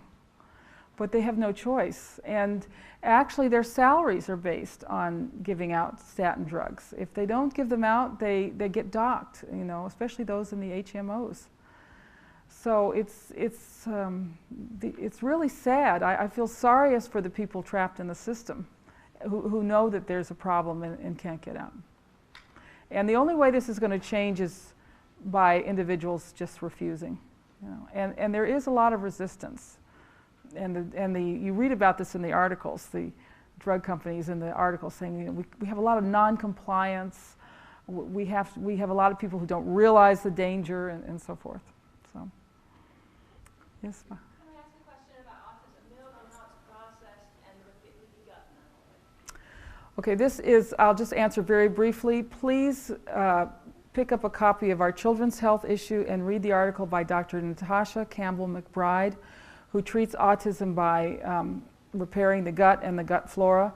And she keeps them off of milk while they're healing, but then she allows raw milk. And if you want to know where to find raw milk, contact your local chapter of the Weston A. Price Foundation. From the dairy industry and the cattle industry? Great, a very good question. Since I advocate butter and red meats, do we have support from the dairymen's industry and the cattle industry? No, we do not have any support from industry. Now we have a lot of farmers who are members, and we support small farmers, and some of them have given us small donations, but we do not have any support from these industry. In fact, we are the dairy industry's worst enemy because we really tell people how bad commercial milk is. We promote raw milk purchased directly from the farm. On the red meat, we're not particularly advocating eating a lot of meat, certainly not lean meat. The meat that you eat should be with the fat, and you should not just be eating the meat. You should be eating the organs, the fat, and using the bones to make broth. So we advocate the whole animal. But shouldn't they be organic? Yes, and to add to that, we recommend grass-fed animal products, and we recommend buying them directly from farmers. So this is getting around those industries. Yes? I heard something, so this is he said, she said, but what is your position on non-fat? Let me just say this. Would I say that I never ate chocolate? No. I occasionally eat a piece of chocolate. But I'm certainly not recommending it as being consumed frequently. It does contain a caffeine-like substance, and it's very sweet. So keep chocolate as a special treat. And when you eat chocolate, eat your chocolate. Let's see what we have back here. Yes? Okay, the question is that to infer that lowering cholesterol from statins, I shouldn't make the leap that it's bad to lower cholesterol from statins. But that's what they found. And this is what they found in the Honolulu Heart Study, that if you lower your cholesterol and you do it over a number of years, you have a greater... Yeah. It's just lowering it. And the lower they go, the more the problem. Now, this lady is very right. Low cholesterol is really a problem. You can't digest fats, you can't heal, you have a lot of mental problems and so forth. And it's actually much more difficult to raise somebody's cholesterol than to lower it. Very often a very low cholesterol is a sign that something is quite wrong. It could be an infection, a hepatitis, and so you have to look for what is causing this cholesterol to be so low. But don't you have to not qualify, but also say what is normal, because there is the industry normal and Yes. medical normal, and what is normal, which has been around 240 when people are just tested. Right. Population. Yeah, you know, everybody's different. Some people need more cholesterol. If you're in a very high stress job, you need more cholesterol and so forth. If you're growing, you need more cholesterol. But, you know, just off the top of my head, I'd say anything between 180 and 300 is normal.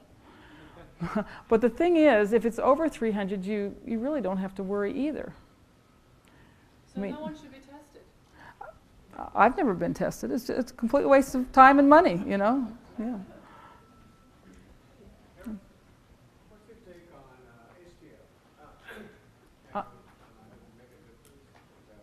On HDL? Well, the theory is that HDL is good and that LDL is bad. And HDL is good because all cholesterol is good. I just disagree with the part about LDL being bad. So, but yeah, HDL it's all good. Having low HDL level, related to having heart disease? The question is, having a low HDL, is that related to increased risk of heart disease? I don't know. I don't know. Can you rid yourself of trans fats, or does it stay in your body? The question is, can you rid yourself of trans fats? Yes, the body is always turning over and replacing fats in the body, but the interesting thing is it takes longer for the trans fats. It takes longer for them to be replaced. They seem to be very tenacious. We're not sure why. So it might take a few years. And that's why, you need to be patient when you're trying to get back on track with a real good healthy diet. It might take a while for all of your problems to go away. In the middle here?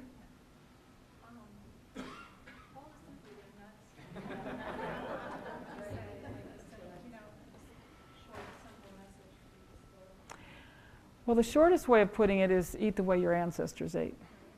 And another way of putting it is eat only nutrient-dense foods.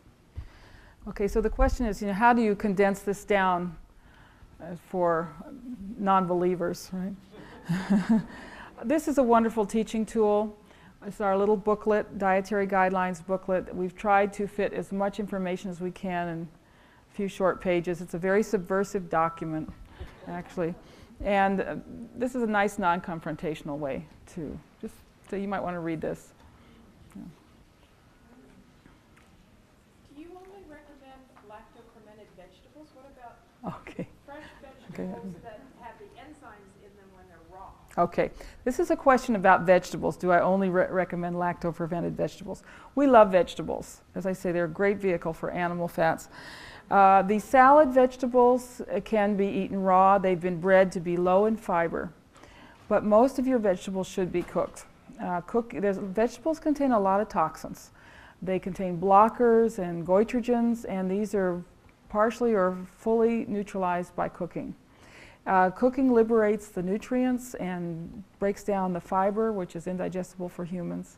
And Dr. Price actually was very insistent upon this. He said most vegetables should be cooked. You get a lot more from them when you cook them. What about the enzymes? Don't you lose enzymes? There are not many enzymes. The question is, do you lose the enzymes? And by the way, the Weston A. Price Foundation is really big on enzymes. There are not a lot of enzymes in vegetables. We recommend what we call super raw foods, which are the lacto-fermented foods. So let's just say you're having a dinner of cooked meat and cooked vegetables with lots of butter, and maybe some brown rice or potatoes with lots of butter, okay? Then you would have some sauerkraut with that. And the sauerkraut is lacto-fermented cabbage. When you lacto-ferment, you actually increase the vitamin levels tenfold. Vitamin C goes up 10 times when you lacto-ferment sauerkraut. And you get lots of enzymes and lots of good bacteria. And the other wonderful thing about sauerkraut is it helps you digest fats. So that's the way we recommend getting your enzymes. Any enzymes that are destroyed by the cooking are more than compensated for by the lacto-fermented foods. Okay. We're getting off into other subjects here. The question is, what is lacto-fermented foods? Lacto-fermentation is an ancient way of preserving foods through bacteria. And the example that's best known to people is sauerkraut. Yogurt is also a lacto-fermented food. And basically what these bacteria do is increase lactic acid, and lactic acid preserves the food. And it keeps for many months this way. But also it increases the enzymes, it increases the bacteria, increases the nutrients.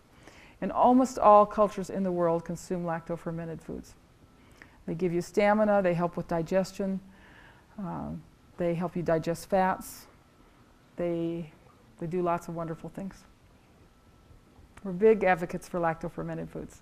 In the back, the gentleman in the back? Do you recommend the anti-inflammation test for Heart disease? you say that may be one of the causes? This gentleman is asking about the test for C-reactive protein.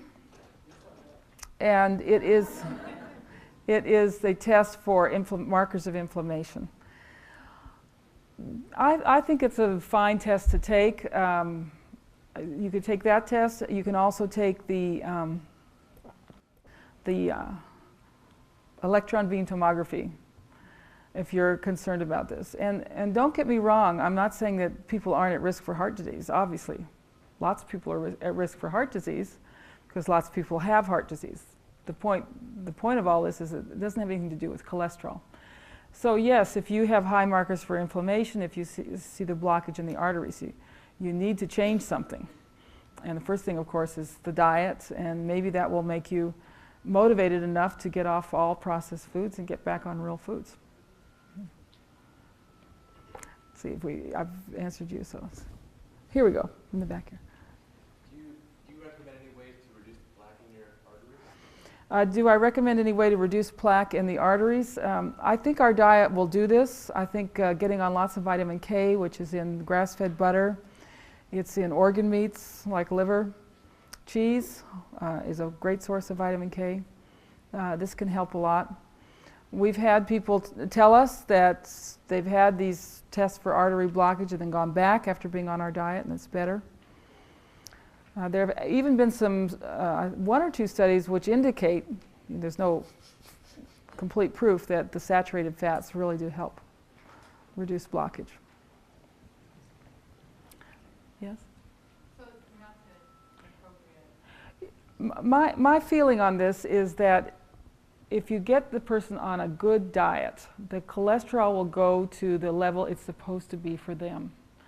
And who knows what it's supposed to be? We just don't know, really. There's been so much bias in all of this that we just don't know. Okay, this is a question about people who like our message, want to eat animal foods, but the concern about the toxins in the animal foods. And toxins do accumulate in the fats. That's the fats store toxins. But you know, the toxins are everywhere. If they're going down to the supermarket, they're getting toxins on the fruit and vegetables, they're getting them in the vegetable oils, they're everywhere. They're in the bread. There's at least 10 applications of chemicals on wheat from seeding to harvest, and then they're sprayed with chemicals in storage. So the chemicals are everywhere. I guess what I was saying though is it better for them to go ahead and get that Delmonico steak at the grocery store rather than the leaner piece of meat, even though it might have more? My answer to that is yes. It's still better to get the fat on the meat, and it's certainly important for them to eat some liver. I would get calf's liver rather than beef liver because the calf's liver is not going to be as toxic. And there's lots and lots of good things in liver that help your body deal with toxins. We actually did an article in our magazine. It's on our website called On Dioxins, which is basically what all these toxins are. And you know, your body has a mechanism for dealing with dioxins up to a certain amount, and that mechanism is vitamin A. So liver is your best source of vitamin A. And we also recommend cod liver oil. So we've always been exposed to chemicals. You know, in the past we lived in cottages with fires going all the time, and smoke is loaded with chemicals. So a healthy body knows how to deal with these chemicals, including the chemicals that would be in the fat. So it's always a balance of, you know, what you're exposed to and what your resistance is. Okay, but the real change has been in the fats and oils. That has been the big change in this century. And it's much easier to stop using those fats and oils and go back to butter and animal fats than it is to give up 100% sugar. I know it's very, very hard. Do your best because sugar is just empty calories. But I'm just thinking of what's possible for people.